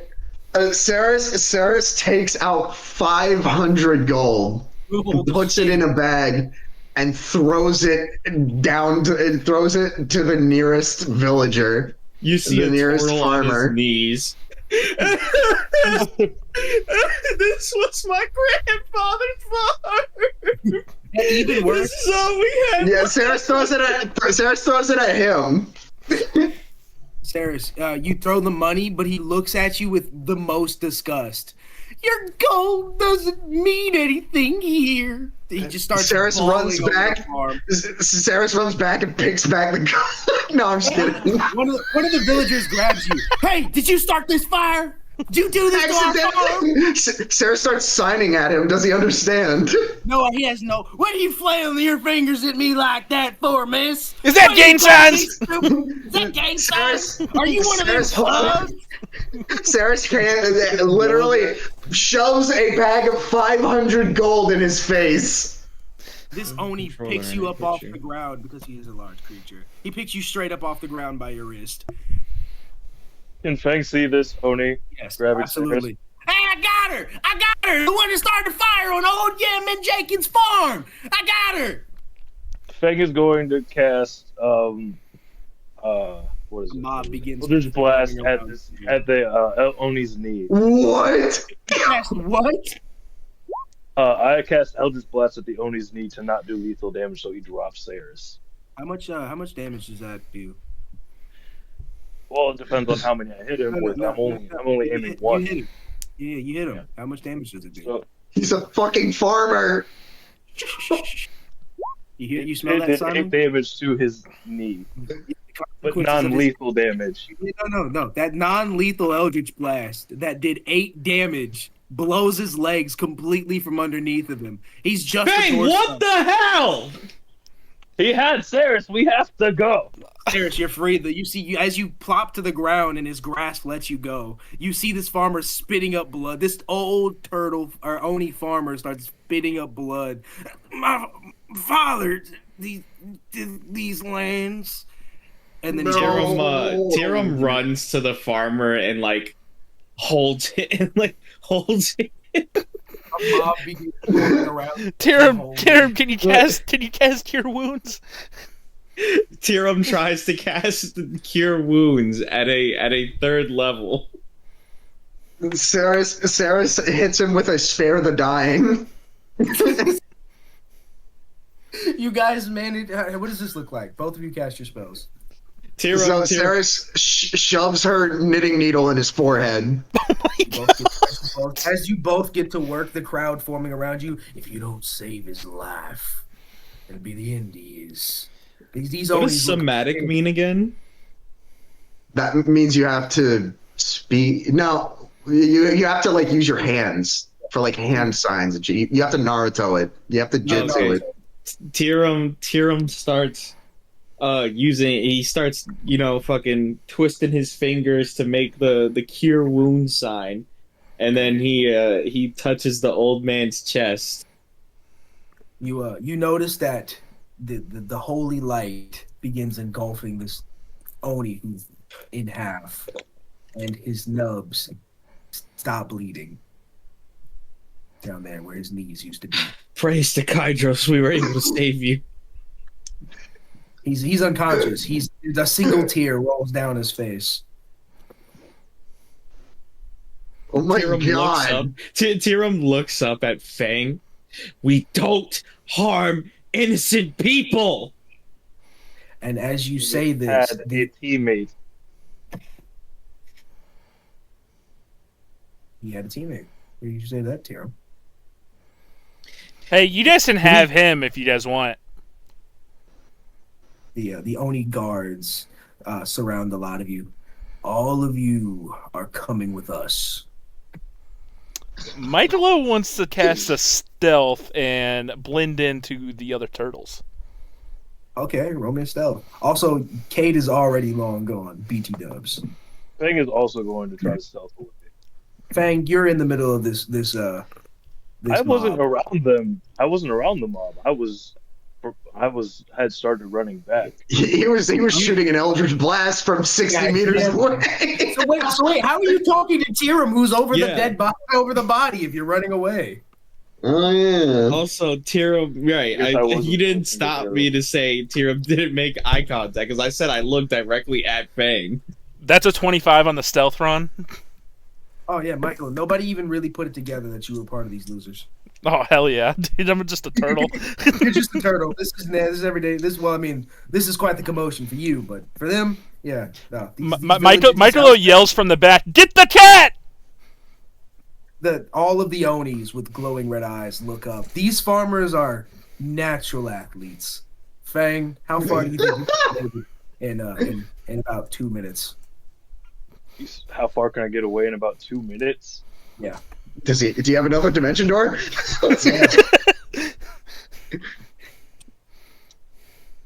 Hold, please. Motherfucker waited until he was out of spell slot. Run, you monster. Oh man, that moment when being squishy means something. I can't wait. Get him! Luna's gonna meet up with the party and be like, "What the fuck happened?" What did you guys do? Luna's gonna be like a regular tourist. Luna's not gonna have any Our more. fucking healer's gone too. God damn it! Yeah, yeah. Our Okay, main so healer. hold on. I do have something for this. It is not a movement though. I do not have any more movement, unfortunately. So yeah. So what Fang is going to do is Fang casts Investiture of Flame between him and the It's gonna burn down more. No, I'm not burning anything else down. I'm just creating a wall. A fire? Across a wall of Damien, I need you to be very specific with what you say. I do see this. I'm not using Investiture of Flame. I'm using Wall of Light. I'm gonna cast a wall of light between me and the villagers. Is that a solid? What does that entail for that wall? It is a shimmering wall of bright light appears at a point you choose within range. The wall appears in any orientation you choose, horizontally or vertically. In this case, it will be horizontally between me and the villagers. Yes. It is a 60 feet wall, a 60 foot, or a 10 by 60 foot, so it's 10 feet across, 60 feet. No, wait, did I get that backwards? 60 feet across, 10 feet high. 10 feet high, yeah. Make a wall. Yep, I make a wall, and it is is it solid? Creatures, it is solid light, and creatures within the wall or that start or end their turn, within 5 feet of the wall take 4d8 damage, radiant damage. Okay, cool. So you make this blinding wall of light appear. Solar flares out of nothing, splitting you and the villagers. For reference, there's about 10 Oni guards that have entered this mosh of people among about 50 townsfolk surrounding us at this point. But these 10 guards, Michaelo, since you're part of the crowd, you notice that all of their eyes begin glowing like your brothers used to. And all 10 of those guards make chase behind Fang after you say, "Go get the cat." They clear the 10-foot wall of light in a single move, unaffected by it. These 10 guards start hawking you down, Fang. They're on your heels in a matter of seconds. They jumped over your wall of light like it didn't even exist. And they wouldn't have taken any damage because they didn't in their turn there. Fang, these 10 Oni monk guards begin hawking you down for Fang burning is their hauling crops. ass away. You're not fast Fang enough. didn't even burn the crops. We were told it was you, and they begin closing. Fang, you got any last minute efforts before they do that thing that happens next? How long do I have before they reach me exactly? 6 seconds. Before they reach me, I'll cast mage armor on myself. Smart. They dogpile you.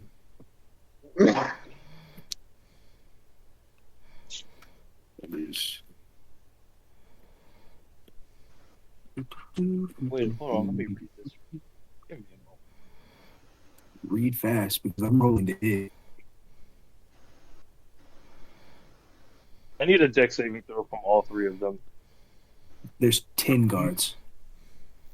You said there's 10? Yeah. Yeah. From all 10 of the guards, then. What kind of deck saving? It's just a dex save.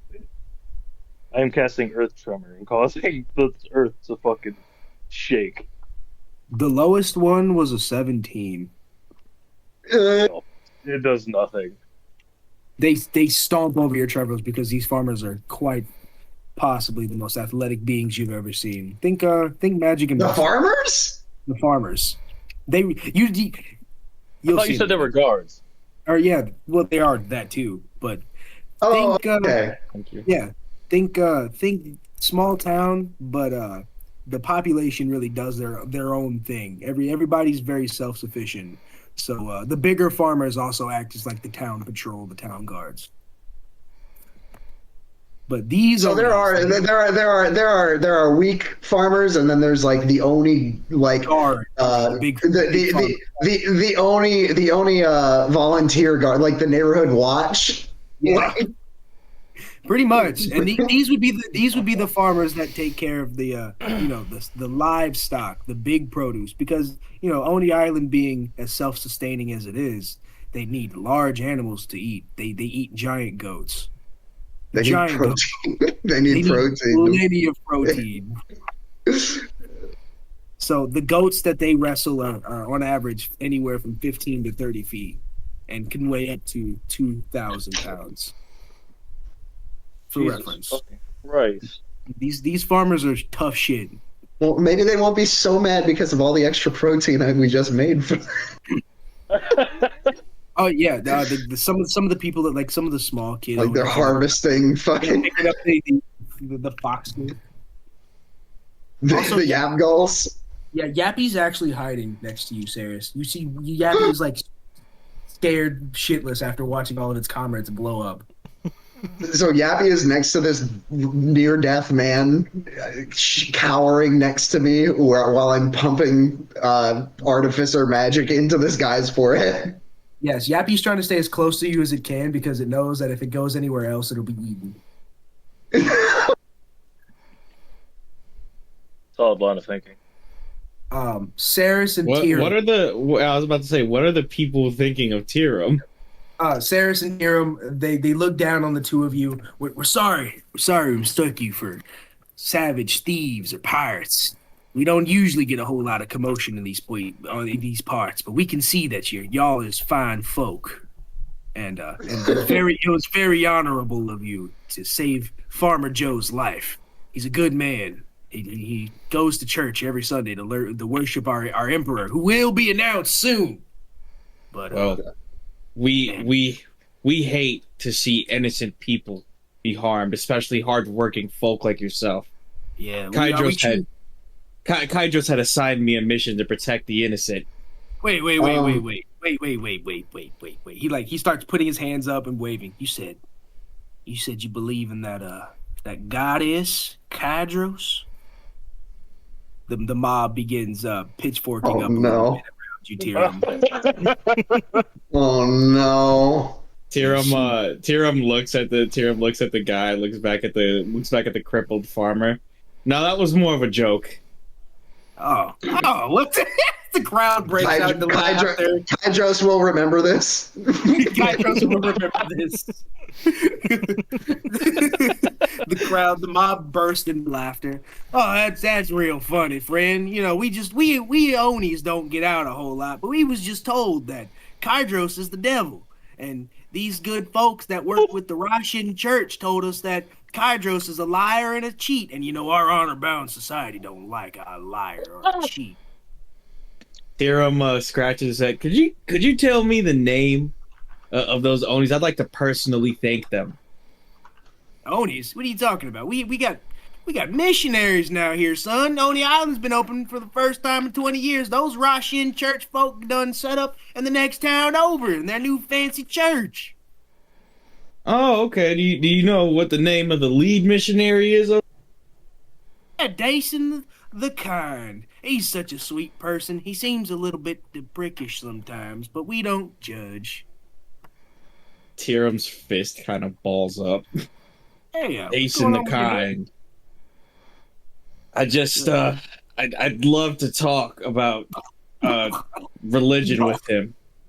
Farmer Joe starts coughing up blood. Ceras looks over at Tyrum, like absolutely like fucking almost in tears. Like Tyrum, I think I need to stay here for a little bit. I need to make him new legs. I don't plan on leaving this island until I meet this Dason. Well, yeah, you know, with the tournament going on to announce the new emperor, they said the Russian folk would have a chance to establish a new religion. They said their cult is up to coming, and we don't know a whole lot about that, but the general said it was a good idea. You know, there's a general on this island too? Oh yeah, our famous mercenary armies that we send out all across the continent of Evernord to make all of our money. Yeah, those guys are led by none other than the blue and red generals, Die and Yoke. Michaelo, these names would ring a bell almost immediately for you. Yeah, they do. Yeah, they do.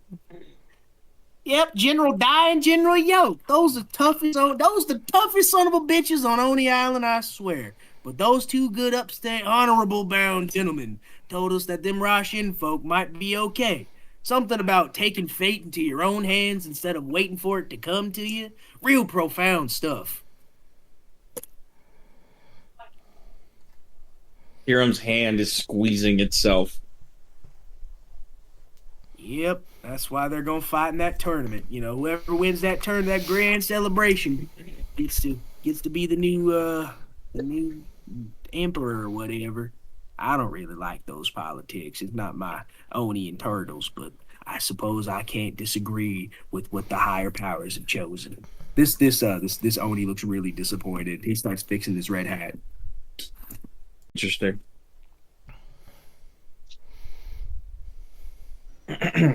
Well, I suppose there's nothing to see here. Somebody get Farmer Joe back to his house and take the gnome with him. She says she's gonna make him some legs. Take the gnome with him. You can read sign language. He nods at you. The rest of these folks are real simple folks, but I likes to know a little bit. Ceras puts Farmer Joe on bucket. And goes to and starts walking towards the dude's house. Hey, Dolores, why don't you show them where Farmer Joe lives? An old elderly turtle pokes her head out, and she's got like knitted sweaters, knitted crocheted gloves. Everything is handmade and soft and fluffy. She's like the world's best grandma. Also, Fang, you've been under a dog pile, but at this point, all the guards have picked you up and tied you. Well, I was going to say I was still going to try to get away, and the minute that you didn't say. Oh, they dog piled. They dog piled at you, but I don't think you're beating all 10 of them in any kind of strength check. So I'm just going to say you fail. So how do you get out of the dog pile before they grapple you, I suppose? So if you got any last minute efforts there, Fang. Like, Or you can roll me 10 strength so we can see this through, but I don't know how many of those you want to try. These Oni farmers, Fang, they cornbread and goat fed, you hear me? Corn fed and goat fed. He does not have the best strength, I guess. I guess they'll just get after me then. Does Yappy have the intelligence to perceive the fact that we slaughtered its family? Yes. Wait, where's Yappy? Is Yappy coming with Ceras? Oh, Yappy's hiding in bucket. Ceras, you saw Yappy jump in there as you started walking away. Yappy's about to go on a fucking revenge spree. So Fang does have something to get away. Oh. The minute that they dogpile me, Fang casts Moment to Think, which freezes time. Okay. Fang, let me paint the picture for you. You've got 10 large, beefy, muscular, red and blue Oni guards. Stop it! You're getting me hot and bothered. That's the point. I wanted to really put this into perspective for you, Jay, so that you could write this in your fiction later. Sweat dripping down there. Oh, okay. No. But yes, they have all frozen in time, arms out to grapple you, my good sir. What do you do? Well, I cast Moment to Think before they grapple. Yes, So indeed. and Moment to Think freezes time, so it allows me to move, so I use my entire movement speed to get away before time unfreezes and then continue to run. I do believe that would give me enough time to get away if I use my bonus action or my action every turn to dash. You're not outrunning the Onis. Your movement speed is 45? It is Yes. 30. But Oh, dash, yeah. so dash would give me 60. Their movement speed is 60, so their dash gives them 120. Farmers have a Ooh. movement speed of 60. These farmers wrestle giant goats for the population. Okay. No, they're the neighborhood watch. These are the neighborhood watch farmers. Yeah. Also, Onis are big as shit. Like, Onis are big as fuck. These are all large creatures. These guys get headbutt by goats and headbutt the goats back. Back, yeah. Hold up. Let me see if I can't find a picture of the goats. But Fang, as you begin running from these farmers, you look back. They don't even waste a moment after time unfreezes to all of them to get back to their feet and regain the chase. You find yourself running down the one road. On either side of the road are wooden houses, well-constructed wooden houses. It looks like a long alleyway, basically. On the outside of those houses, for miles, is farmland. And like I said, there's only one road. It leads to the capital, but basically you'd be running through a really narrow, long country road. They think of like a tight Chinese alleyway. If they have that much movement speed, I'm not getting away. They just capture Fang. Fang, they drag you back over to Tyrum and they throw you at his feet. He with you? Tyrum looks down at Fang, looks up at the Onis. No. You sure? Because if nobody wants to have the responsibility for him, we're gonna throw him back over the waterfall. We don't want him here. You know, you seem like a sensible guy. I think you guys should turn him in to the Coliseum for the tournament. Why would I want this scumbag competing to be our next emperor? That doesn't make very much sense. Look, you look at this. You look at him, right? And he like points at Fang. Look at this. This cat ain't surviving two. He's barely even surviving one round in that Coliseum. All right. Tyrum, let me ask you something. Do you believe that? Personally, do you believe that? You know, all right. Let's think about this. How much combat has Tyrum seen Fang in? I feel like he's seen him in a good bit. I don't know, because I feel like a lot of Fang's combat moments are when Tyrum's not around or when Stuffles was. Oh, fair. And also, most of the time, Tyrum is seen getting Fang out of trouble. Well, I mean, if you actually believe what you're saying, I'm not going to make you roll a deception. You know what? All's fair in love and war. I'll roll the deception. He eyes you. What'd you say?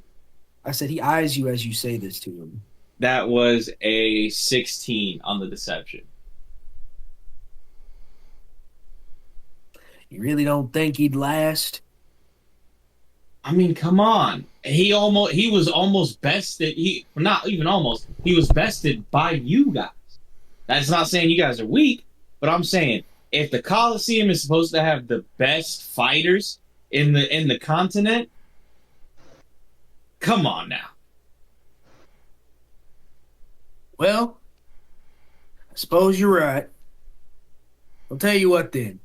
Why don't you take them over to the next city and turn them into them Rashin churchers? They take criminals in for a price for us. So they've been housing all the bad people in these countries. They've been really cleaning up the streets of the Oni Island. You get me? Maybe turn them in over there and get yourself a reward. We certainly don't need it, but you folks seem like you focus on. He looks at your armor and eyes back at you. The monetary stuff. He pats you on the shoulder as he gives you the chain that they wrapped Fang in. You know what? You are right, old timer. You know, may you live a long and blessed life, and your crops yield great profit. As this swole ass farmer begins walking away, he lights a cigarette and he throws up the peace sign without ever looking back. I'm already 140. He walks back to his farm. Also, he had the real Vin Diesel moment. Tank top, straw hat, cigarette. You get the idea. Tyrum just grabs the chain that's holding Fang's limbs and just starts dragging him. Come on, kitty cat. Fang, by the grace of God, Tyrum has once again gotten you out of some bullshit. Fang, you're muted if you're talking. By the grace of Kydros. By Kydros' light, you are once again saved. Tyrum, when you start dragging Fang behind you, and the mob starts clearing back up, the large goats begin rolling in to eat up the rest of the burnt wheat and corn, and you see a single crow fly over to where all the dead fox skulls are. And starts picking at the eyes of one of them. One of the dead ones. Tyrum just lets a heavy sigh and continues with his Wait, did Ceras already leave? Yes. Yeah, she left the head to go help Farmer Joe. Damn. Okay. Tyrum also doesn't know that Michael is in the crowd. Right. Tyrum stops one of the farmers as they're walking back to their farm. An old turtle happens to be moving well slower than the rest of the crowd that's dispersed, but you certainly catch old man. Hey, how do I get to the capital? He turns to you really slowly. He's got glasses that are the size of like bowls sitting on his face, you know? What was that, Sonny? Did you say something to me? Yeah. Tyrum raises his... Yeah, I said, how do I get to the capital from here? You're talking to me? Down here? Yeah, I am. You know what? My grandson, he's about your height. Okay, so plus kid, what'd you say about capitalism? Have a good day, sir. No, wait. Come back. He takes his hand and he points it at you. Young man, come back here. I wanted to give you this. And he slowly reaches into his pocket. See him fiddling around. Just let me find it. You seem like such a well-mannered young man. He's fiddling around. Oh, it must be in the other pocket. He slowly puts the cane back down, just switch hands to switch to the other pocket. Tyrum is just like standing there, just watching him. Like you can tell Tyrum's like visibly uncomfortable by this, but he's trying not to be rude. Wait 1 second. He takes his hand out of his pocket and he slowly starts trying to reach around his shell. You see this old turtle make a really slow 180 and then turn back to you, and he fixes his glasses. Oh, what are you still standing here for, Sonny? Didn't you say you had to go to the Capitol? He points his cane. You just walk along that road. You right there, and you cross the 2 rivers, the other town, and all that hullabaloo. Michaelo starts walking that way. He finally takes his hand out of his back out of his pocket, and he slowly, with his old wrinkled fucking turtle hand, he reaches his balled up fist at you. It's kind of sweaty. It's got a couple pieces of lint stuck to it, and it smells like cough syrup. Oh. Here you go, young man. What is it? He's holding out his hand, ready to drop it gracefully into your palms. Oh. Reach your hand out. I'll give it to you right now. His arm's like shaking. His arm is profusely shaking at this point. Tyrum reaches his hand out to the old turtle. He opens his hand and nothing falls out. But slowly but surely, one single piece of old wrapped candy slowly unsticks from his hand and plops into yours. Thank you, sir. And then Tyrum bows. He taps you on both shoulders with his cane. They certainly don't make young men like you anymore. You have a blessed day. And how old is this turtle, by the way? Oh, he's like 3 times older than Sal looked. If you could give me a rough estimate. What did we say? We said turtles had longer lives, right? Canonically? Yeah, right, canonically. I think we rewrote it because the turtles had like short lives. Yeah, no, this guy is thinking like 200 years old is like when they'll die. Okay. All right. What's your passive insight, Tyrum? Passive insight.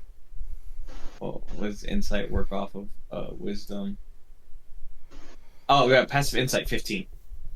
Oh yeah, by the wrinkles of his face, by the extra textured like lines on his shell, from that old moss growing off of his tail and some mushrooms on the underside. You can tell this guy's easily 250 years old, which well exceeds the already expected life expectancy of these turtles. This dude's really kicking it. And as he walks away, he begins mumbling under his breath. That's right, it's me, single-handedly restored the turtle population, Mr. Cool. And he just keeps like slowly walking up the road. Tyrum mumbles, Hydros is light. And then and Tyrum looks at the candy in his palm, looks back at Fang. You hungry? Fang, you muted. No.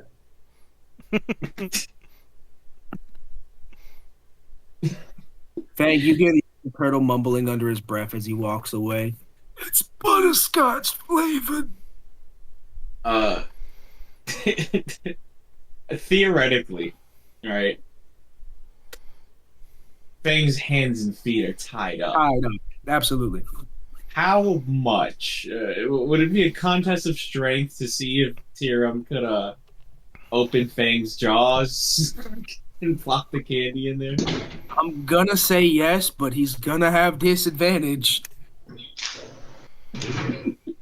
Well, he is restrained, so I think Tyrum should also have advantage. I agree. Come on, Fang, you don't want some butterscotch? And Tyrum kneels down and unwraps the candy. Tyrum, the wrapper sticks to your fingers and it smells like old fart. Oh, this is disgusting. Oh, fuck. I guess that's a 4. Oh no. Fang, what are you saying to Tyrum? Yeah, buddy. You're gonna eat the candy. That was a 20. That was a 22. Unless Fang can say something to make him not want to put that candy in your mouth. Jesus Christ, Fang, he's gonna let him do this to you, man. It's not like you have a whole lot of options to stop him, apparently. I'm tied up. There's nothing I can fucking do. You to talk to him. Talk. Interact with him. Bite his finger. Tyrum whispers in Fang's ear, "No one's gonna believe you." Oh no. Oh no. Tyrum opens Fang's mouth and plops the candy in there. Fang, roll me a constitution.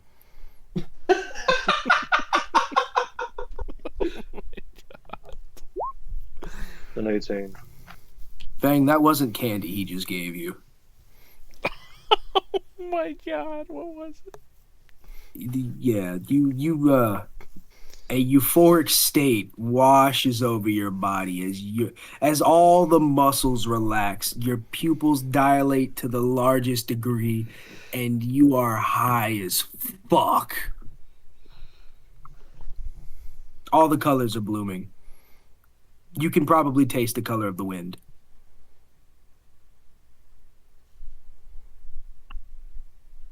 What the fuck did you give me? Tyrum looks like a dwarf right now, but he's got purple skin.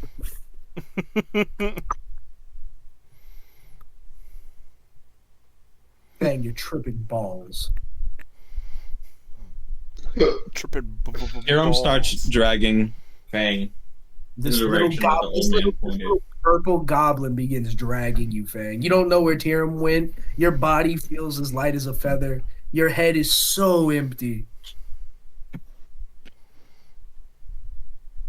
Nothing? No? Oh, okay. All right. Well, Tyrum eventually drags Fang to Farmer Joe's house. On the inside, Ceras will be seen sitting next to Farmer Joe. As Tyrum's dragging Fang, that's for spinning a fucking boat. Tyrum never forgot! And he never forgave, he never forgot. Bang. You probably don't even make that out as a coherent sentence. I wouldn't imagine so.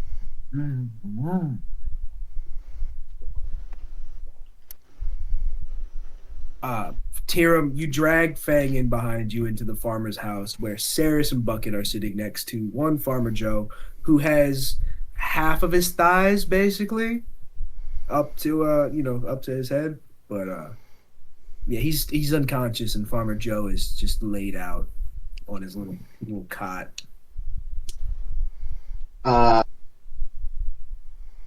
See, I think what's gonna happen is Ceras is like inspecting like her work area, like what do these nubs look like?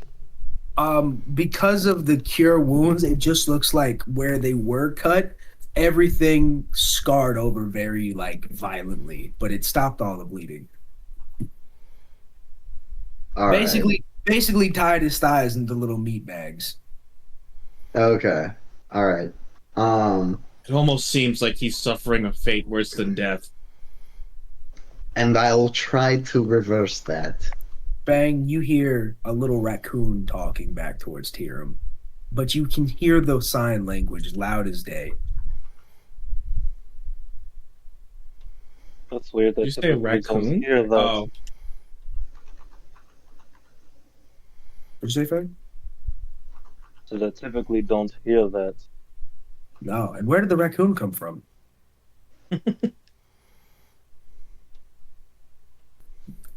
Ceras, you have Farmer Joe unconscious at your feet. Ceres is going to.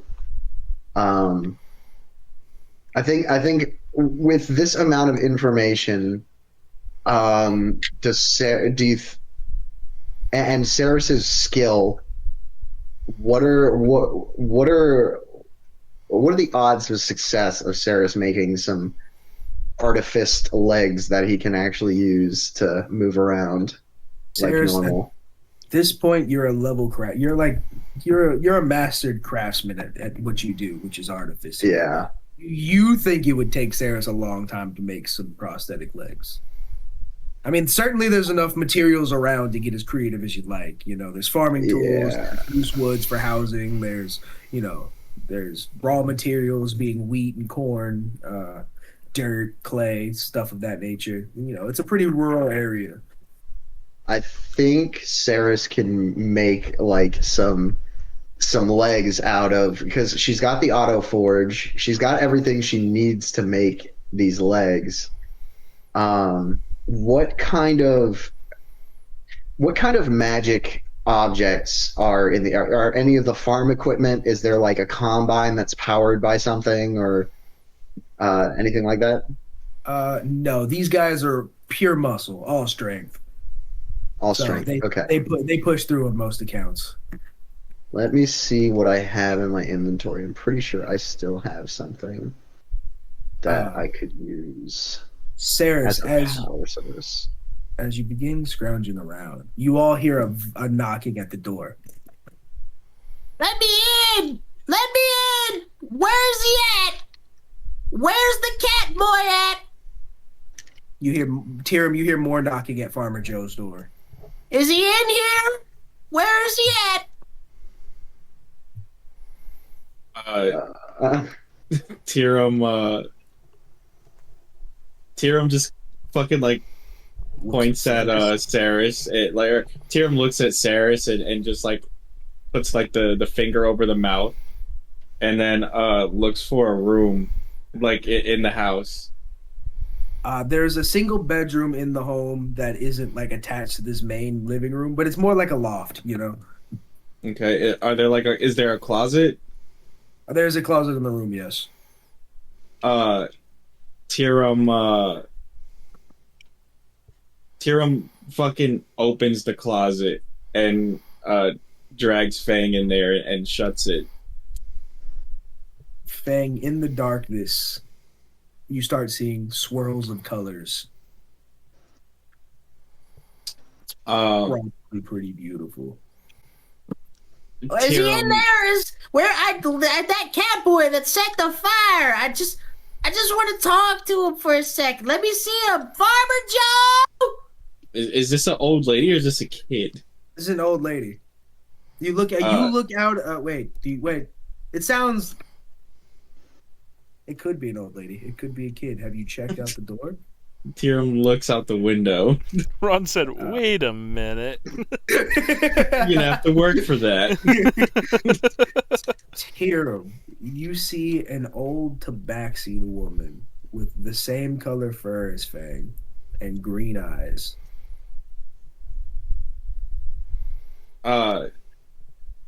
She's like a short cat with like a small muzzle, and she's kind of chubby with short round ears.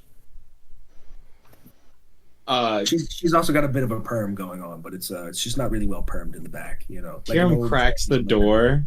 I'm sorry, miss, but as she walks in, she instantly pushes past you. Where's he at? Hold on. No.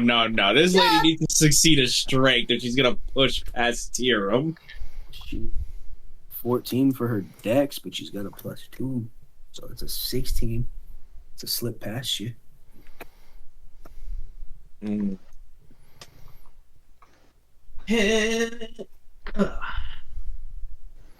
What'd you say it was? A 16? I did say that. Tyrum rolled a 17 on his dex. The old lady tries to slip past you, but with a firm placement of your hand on her. How do you stop her from pushing past you? Actually, Tyrum pushes the door back. You knock. She falls to the ground. Oh no! He hit me. Lady, you ran into the door. My elbow hurts. I think it's broken. Lady, if I fix your elbow, will you be quiet? Some of the other Onis begin looking out their doors again at you, Tyrum. Hey! I'll fix it. Just be quiet. My old elderly bones. They hurt. Tyrum casts Cure Wounds on this lady's elbow. How do you cast it on her? Tyrum grabs her. Tyrum makes the hand symbols again and then grabs her elbow firmly. I can't believe you burnt a spell slot on that without even checking. It was first level. I don't care. Fair. She taps you on the face or on the helmet. You're such a sweet young man. And then she gets up with a violent quickness and tries to push past you again. Now where's that cat boy? And she starts trying to walk back in the house. Maybe if you listen to me, you old coot. I told you he's gone. She looks at you. Hoot. Well, I never in my day have I ever been referred to as such. She points her nose up at you. She turns. Do you break into people's homes often? Oh my god. Do you fry people's legs often? Look at Farmer Joe. He needs me. He needs some soup. He needs some radishes. She starts pointing at him. Look at him. He's hurt. He's in danger. And I need to talk to the cat boy. Where is he at? He's on his way to the city. No, he's not. I didn't see him. Yeah. Did you open your eyes? She fixes her glasses. Well, yes. She stops and she looks at you and she looks really sad. Oh no, I'm doing it again. She looks at you. My memory I'm so old that it tends to escape me sometimes.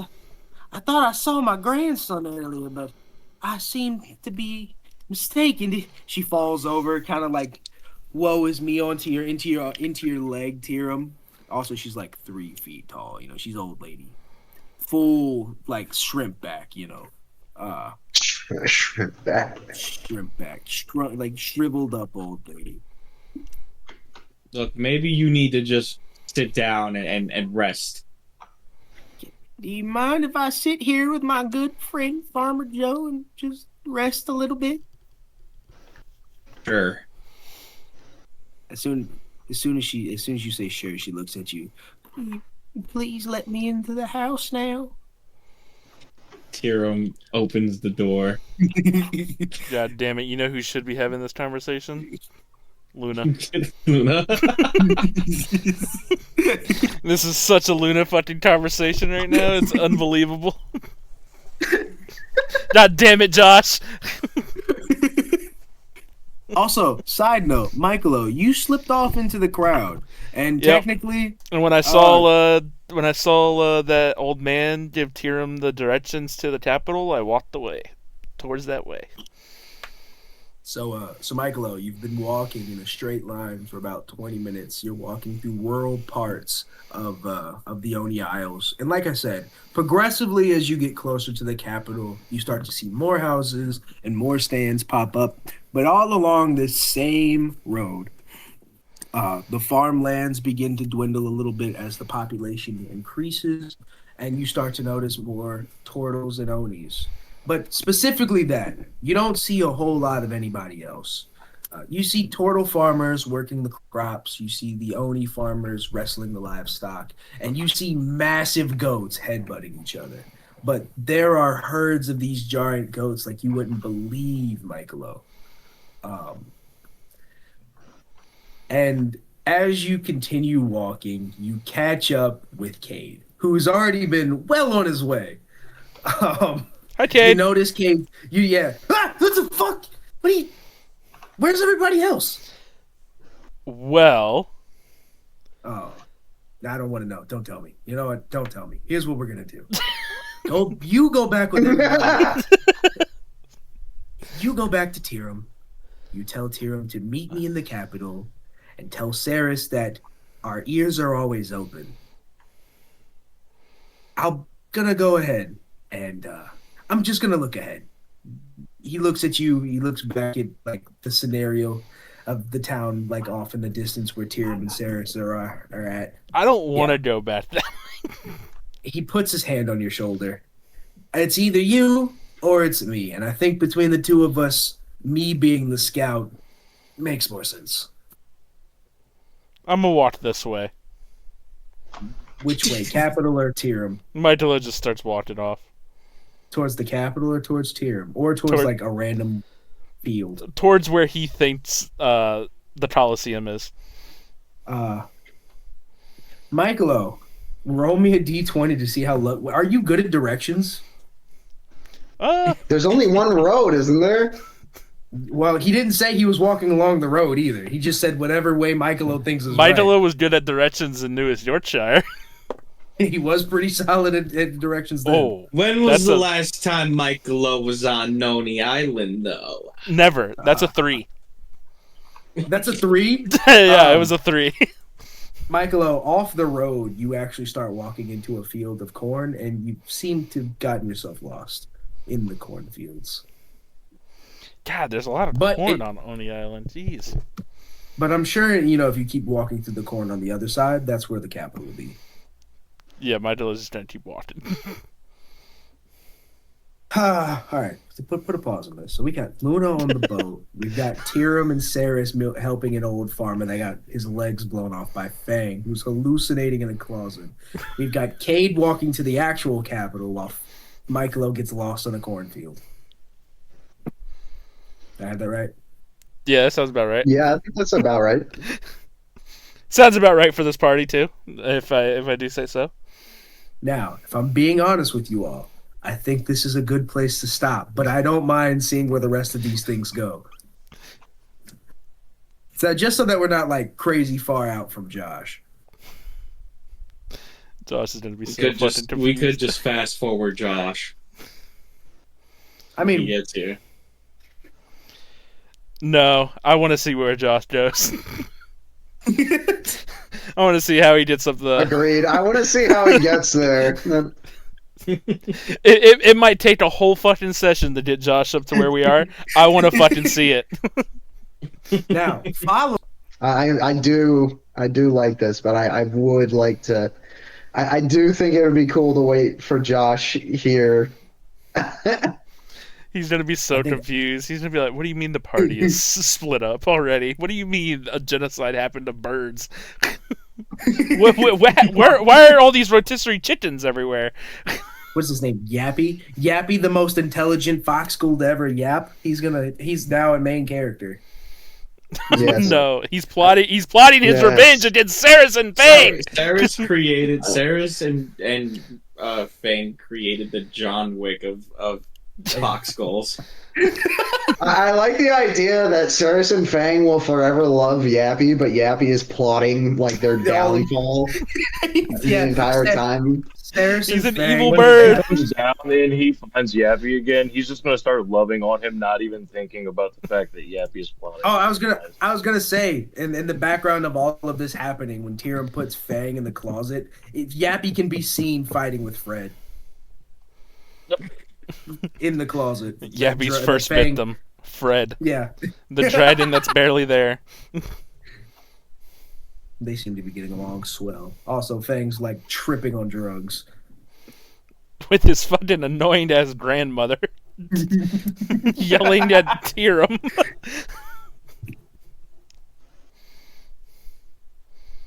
I love the rural parts of Oni Island because I knew this is where all the old people were gonna be. And Josh should be here. He's great with old people in D&D. Oh, he's good. He would have been your honestly, if Luna was here from the start, none of this would have happened. I guarantee you. That's true. Absolutely.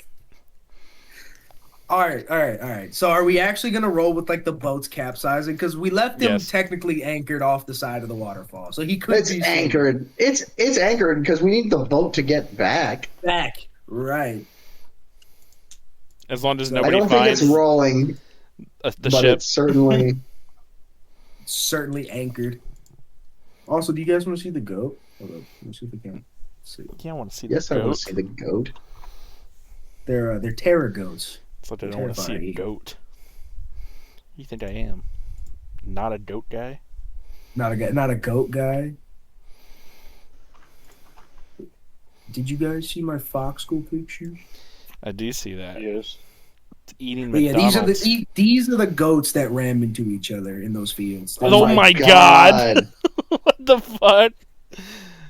Also, it's an honor on the Isle of Onis to be a farmer because that means you've lived long enough to deserve to be able to like retire in peace. Bro, I fucking love the fox goals. They are pretty cute.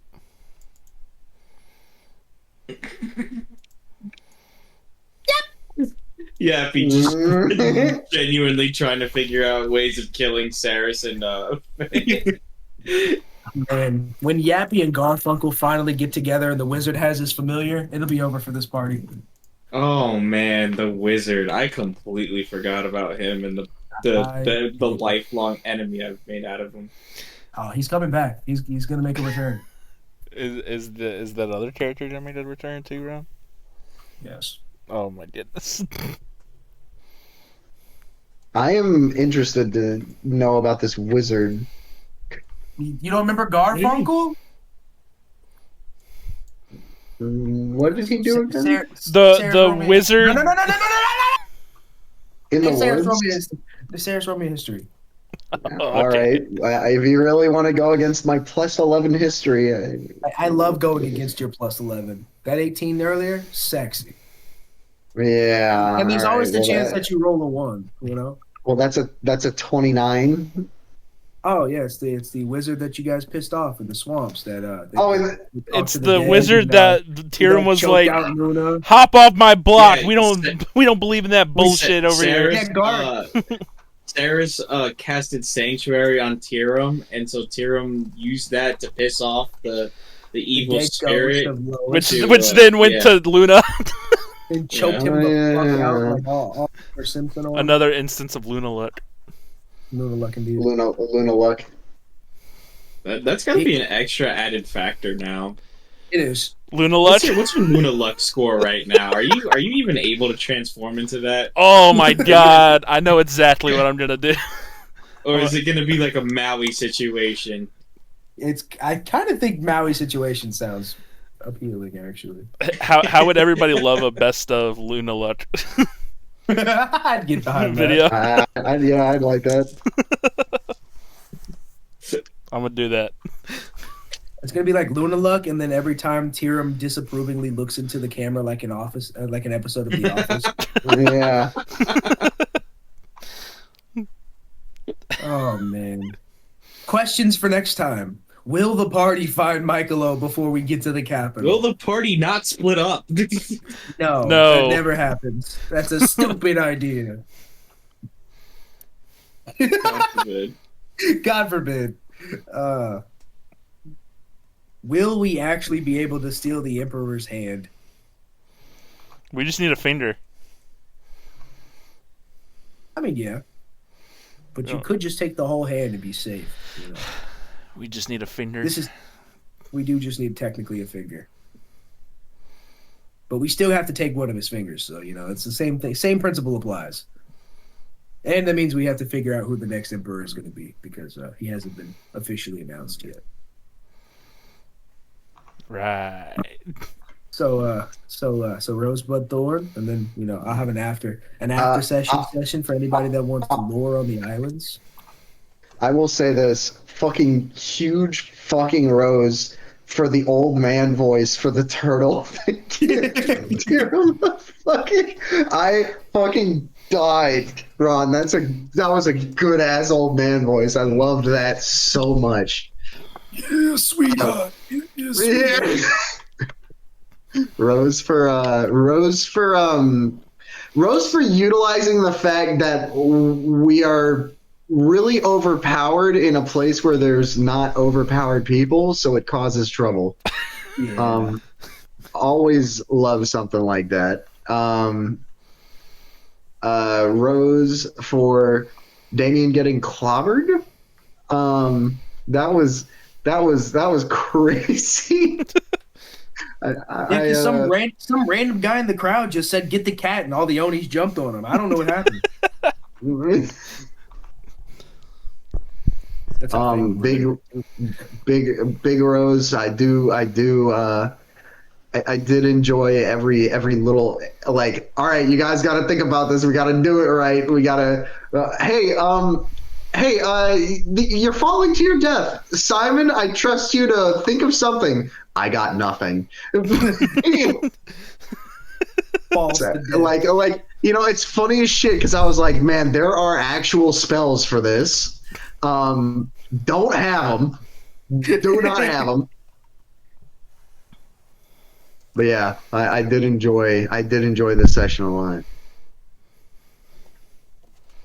Bud, I'm excited to make these legs because I do in fact have shit in my inventory to be able to make a power source.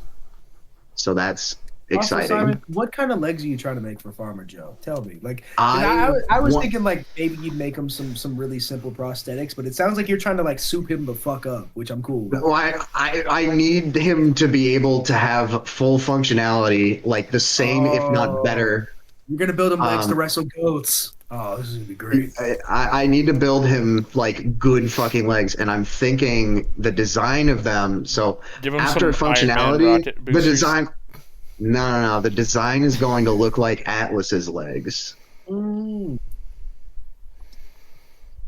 Stanley's hard built this in a shack with nothing but sticks. Exactly. That's what I'm going for. I'm trying to. So it's not only is it like we have wronged these people, these simple people that Ceras is relating to, because she was just a fucking person trying to live. It's like she also has that professional need to have her skills recognized, right? So she's gonna make some absolutely nutty legs, and she's gonna sign them somehow, very specifically for her, right? Yep. Oh man, the she's gonna sign her name on him. What's do you have an alias, or are you gonna use Ceras? She's going to put the Harlequin tattoo. No, I'm just kidding. Wait a minute, you might be cooking with that. That might be awesome. You should do that. Spread that notoriety. I was because there's how many people in this world have that still. I think a lot of, because the Bootstrap gang is so low level, and that tattoo symbolizes people who aren't in the gang but are useful for the gang. Right. Maybe you can make something else. That's what I'm saying is, like, I think a modified version of that would be what Ceras is going to make her mark as. I like it. Also, Tyrum, you begin to fall asleep as a colorless, odorless smoke fills your nose, and your portal to your isekai adventure opens. Oh yeah. Princess Monoxide says, "It's your time." Princess Monoxide. Close your garage. No. But I don't really think I have any thorns, other than, holy shit, didn't think the fireball would cause flaming birds to fly down and burn the crops. But Ron, you took it and you made it really great. And you know what? In your defense, I didn't describe it all that well beforehand, so it kind of led to this. No, it makes sense, because I'm like, I mean, I guess some of them would still be on fire, like falling. So yeah, I guess it would. And then I was like, okay, is there like rows of this crop that it's like I could stop with a 50-foot wall of wind. Not so. Not so, it seems. Not so at all. But yeah, that's it for me. Rose to this whole session. It was very fun. Rose to forgetting Luna. Yeah, that was. Oh amazing. yeah, But yeah. but you know the to best see part about what you guys happens to forgetting Luna. What? I was gonna say the best part about you guys forgetting Luna was that it happened so organically. You got to the top of the waterfall, and then everybody was like, "Oh shit! Like we really forgot Luna." Yeah, like you didn't even make a bubble for him. You didn't even check for him. Nothing. Nobody said shit about him when we left the boat. Nothing. Oh man, that was crazy. Bud, to seeing how Luna gets out of that. Bud to go into the Coliseum. No, actually, there's one thorn. Josh wasn't here, Fair. but it led to Yeah. some very funny moments. Yes. That's it for me. Rose to the little Tyrums. I thought Tyrum had changed. Rose to Michaelo drawing on Luna's face. That was pretty funny. Bud to seeing how long it takes him to find out that he is drawing on his face. He's gonna get to this town, and they're gonna be like, "What the fuck is wrong with you?" They're gonna avoid him because he's got literal shit and penises drawn on his face. I hope nobody says a word. They just look at him weirdly. Weirdly, I think that's actually a great idea, Michaelo. Bud to see what happens at the Coliseum. Bud to see how long it takes Yappy to really flesh out a plan to try to make his escape or take out Feg and Ceras. Not long. Rose to the fact that Yappy stayed when all the other ones died instead of running away. Well, you know, like I said, he didn't really have a whole lot of options there. The rest of his kind were on fire and falling out of the sky.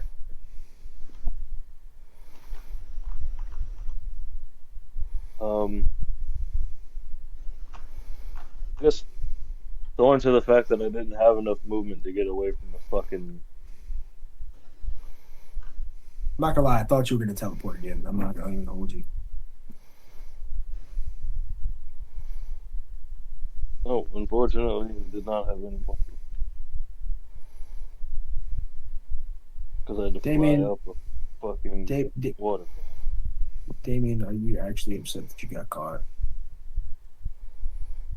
I mean, it makes sense when they have that much movement. I can't get the Fang doesn't have enough movement to get away from that.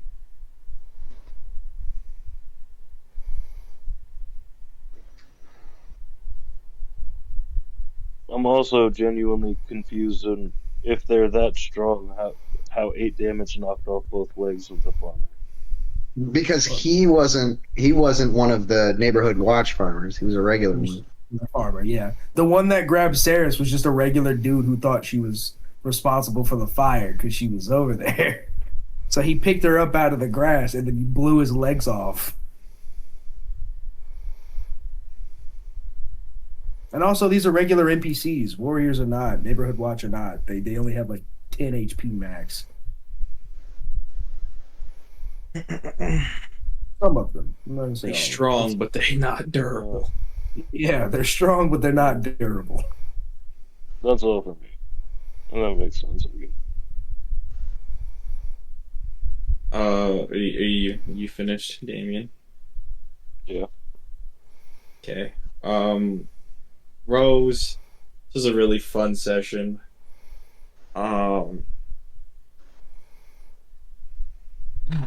You know, this is a rose and a thorn. Rose and thorn for baby Tyrum Juniors. Rose because like when they got there and they started doing shit, and Ron was making them do shit. It was funny. It was cool.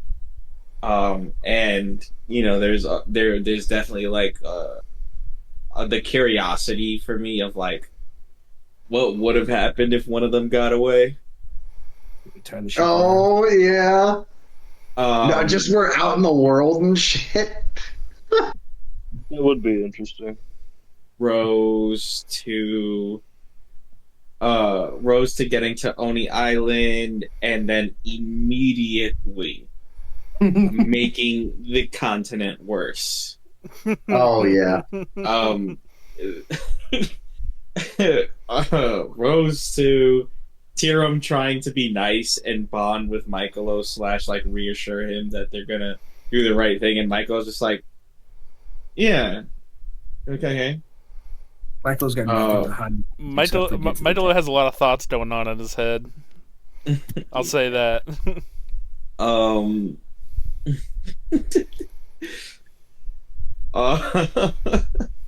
Rose to another situation where Tyrum has to fucking get Fang out of being fucking persecuted or I attacked. think the best part is that he actually had nothing to do with anything that did any harm. Like, he used his psychic spell to hurt the birds, but he didn't cause the fire.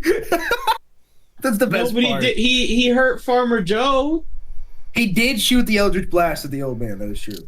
Also, again, farmers in this part are old, Damien. They're all old.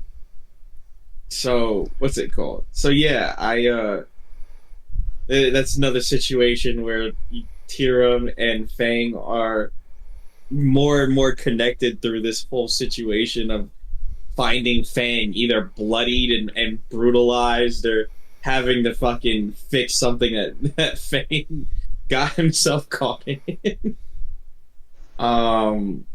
True. Bud to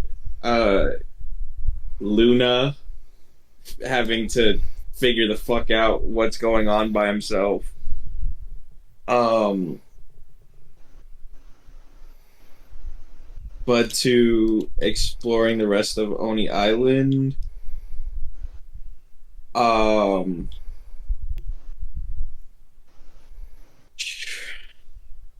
Bud to the party all reuniting. Bud to seeing what Fang's grandma's gonna do. Thorn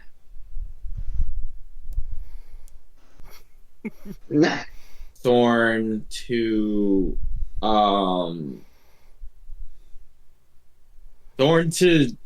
Zilly fucking doing that damn egg thing to Tyrum.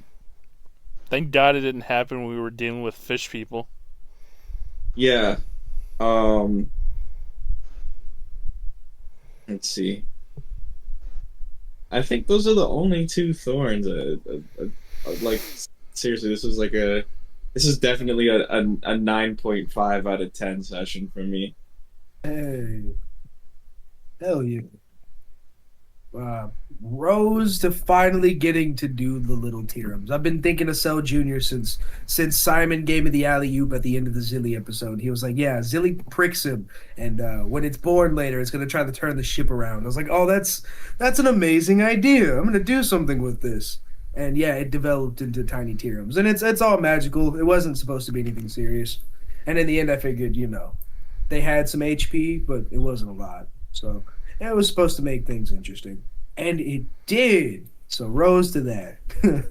Rose to Luna actually just being asleep and everybody treating him like asleep. Everybody was just so in character that they forgot him on the boat. I love that. Rose to the Foxgulls. I wasn't expecting that to happen the way it did, but that was pretty. Oh yeah, Rose to Yappy and the Foxgulls. Rose to, that sounds like a band. That's gonna be. We'll come back to that. Rod just wrote down that idea. But yeah, I really like Yappy, and I do like the idea that like in that closet right now that Fang is tripping balls in. Yappy's like got a knife in the top of the closet. He's trying to like push it off the edge, you know. But Fred's stopping him, so that's happening behind the scenes. He's gonna drop that knife on you, Fang. It's gonna be the death of you. But yeah. Rose to this session. I've been trying to build the lore up a little bit. I like the Atlas Golem idea. I can't wait till you guys figure out who built it. And I love that you guys keep looking for a Coliseum, but it's never been explicitly said that there's one of those on this island at all. So, I said the capital. you did, but Michaelo has said Coliseum 3 times, and every time he's like, "Yeah, I'm looking for a Coliseum." You keep looking. I mean, But that's neither- that makes neither sense here in nor his head. That would be where it is. And I'm not here to change your mind. Bud to seeing what you guys do in the capital. Bud to seeing what you guys do in the Middletown, because that is technically the red light district, and I have some plans for that too. So it's gonna be really funny to see how you guys deal with this place. And yeah, Rose to the old people just being like kind of hickish. That also wasn't planned, but I was thinking more like, you know, Monk Field, Rice Fields kind of feel to it.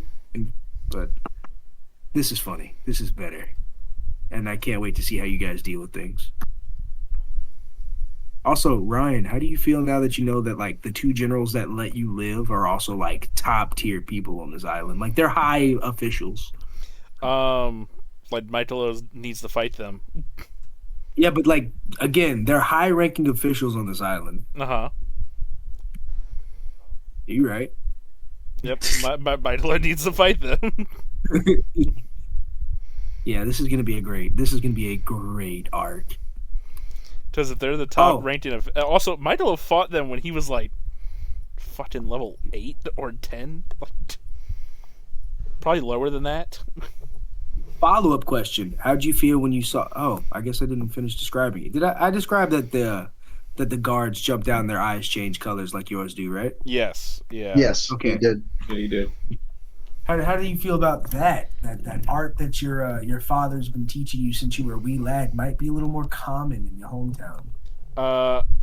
Michaelo did take notice of that, but he's got other shit to worry about right now. Fair. He's like, you know what? Even if I do just know this common ass ninjutsu, doesn't matter. Even if I do know this common ass ninjutsu that took me fucking years to learn. Thanks for letting me stop it here. I think this is like far enough ahead where it was fun, but like Luna still has a chance to try to get back to someone in the party, you know. I think this is a good place to stop. But I think this session was awesome. The little Tyrums, the Yapkles, all of it. God damn it! I can't wait for next session. Shout out to the old lady. Shout out to the old lady that just wanted to come in and see the cat boy, and Tyrum was not having it. No. What do you mean you want to see the cat boy? Like you didn't let a local into her. Like these people live together all the time, work together all the time. You're the outsider. Tyrum didn't know that. Like you're the outsider, and you're telling these people like, no, you can't come in this dude's house.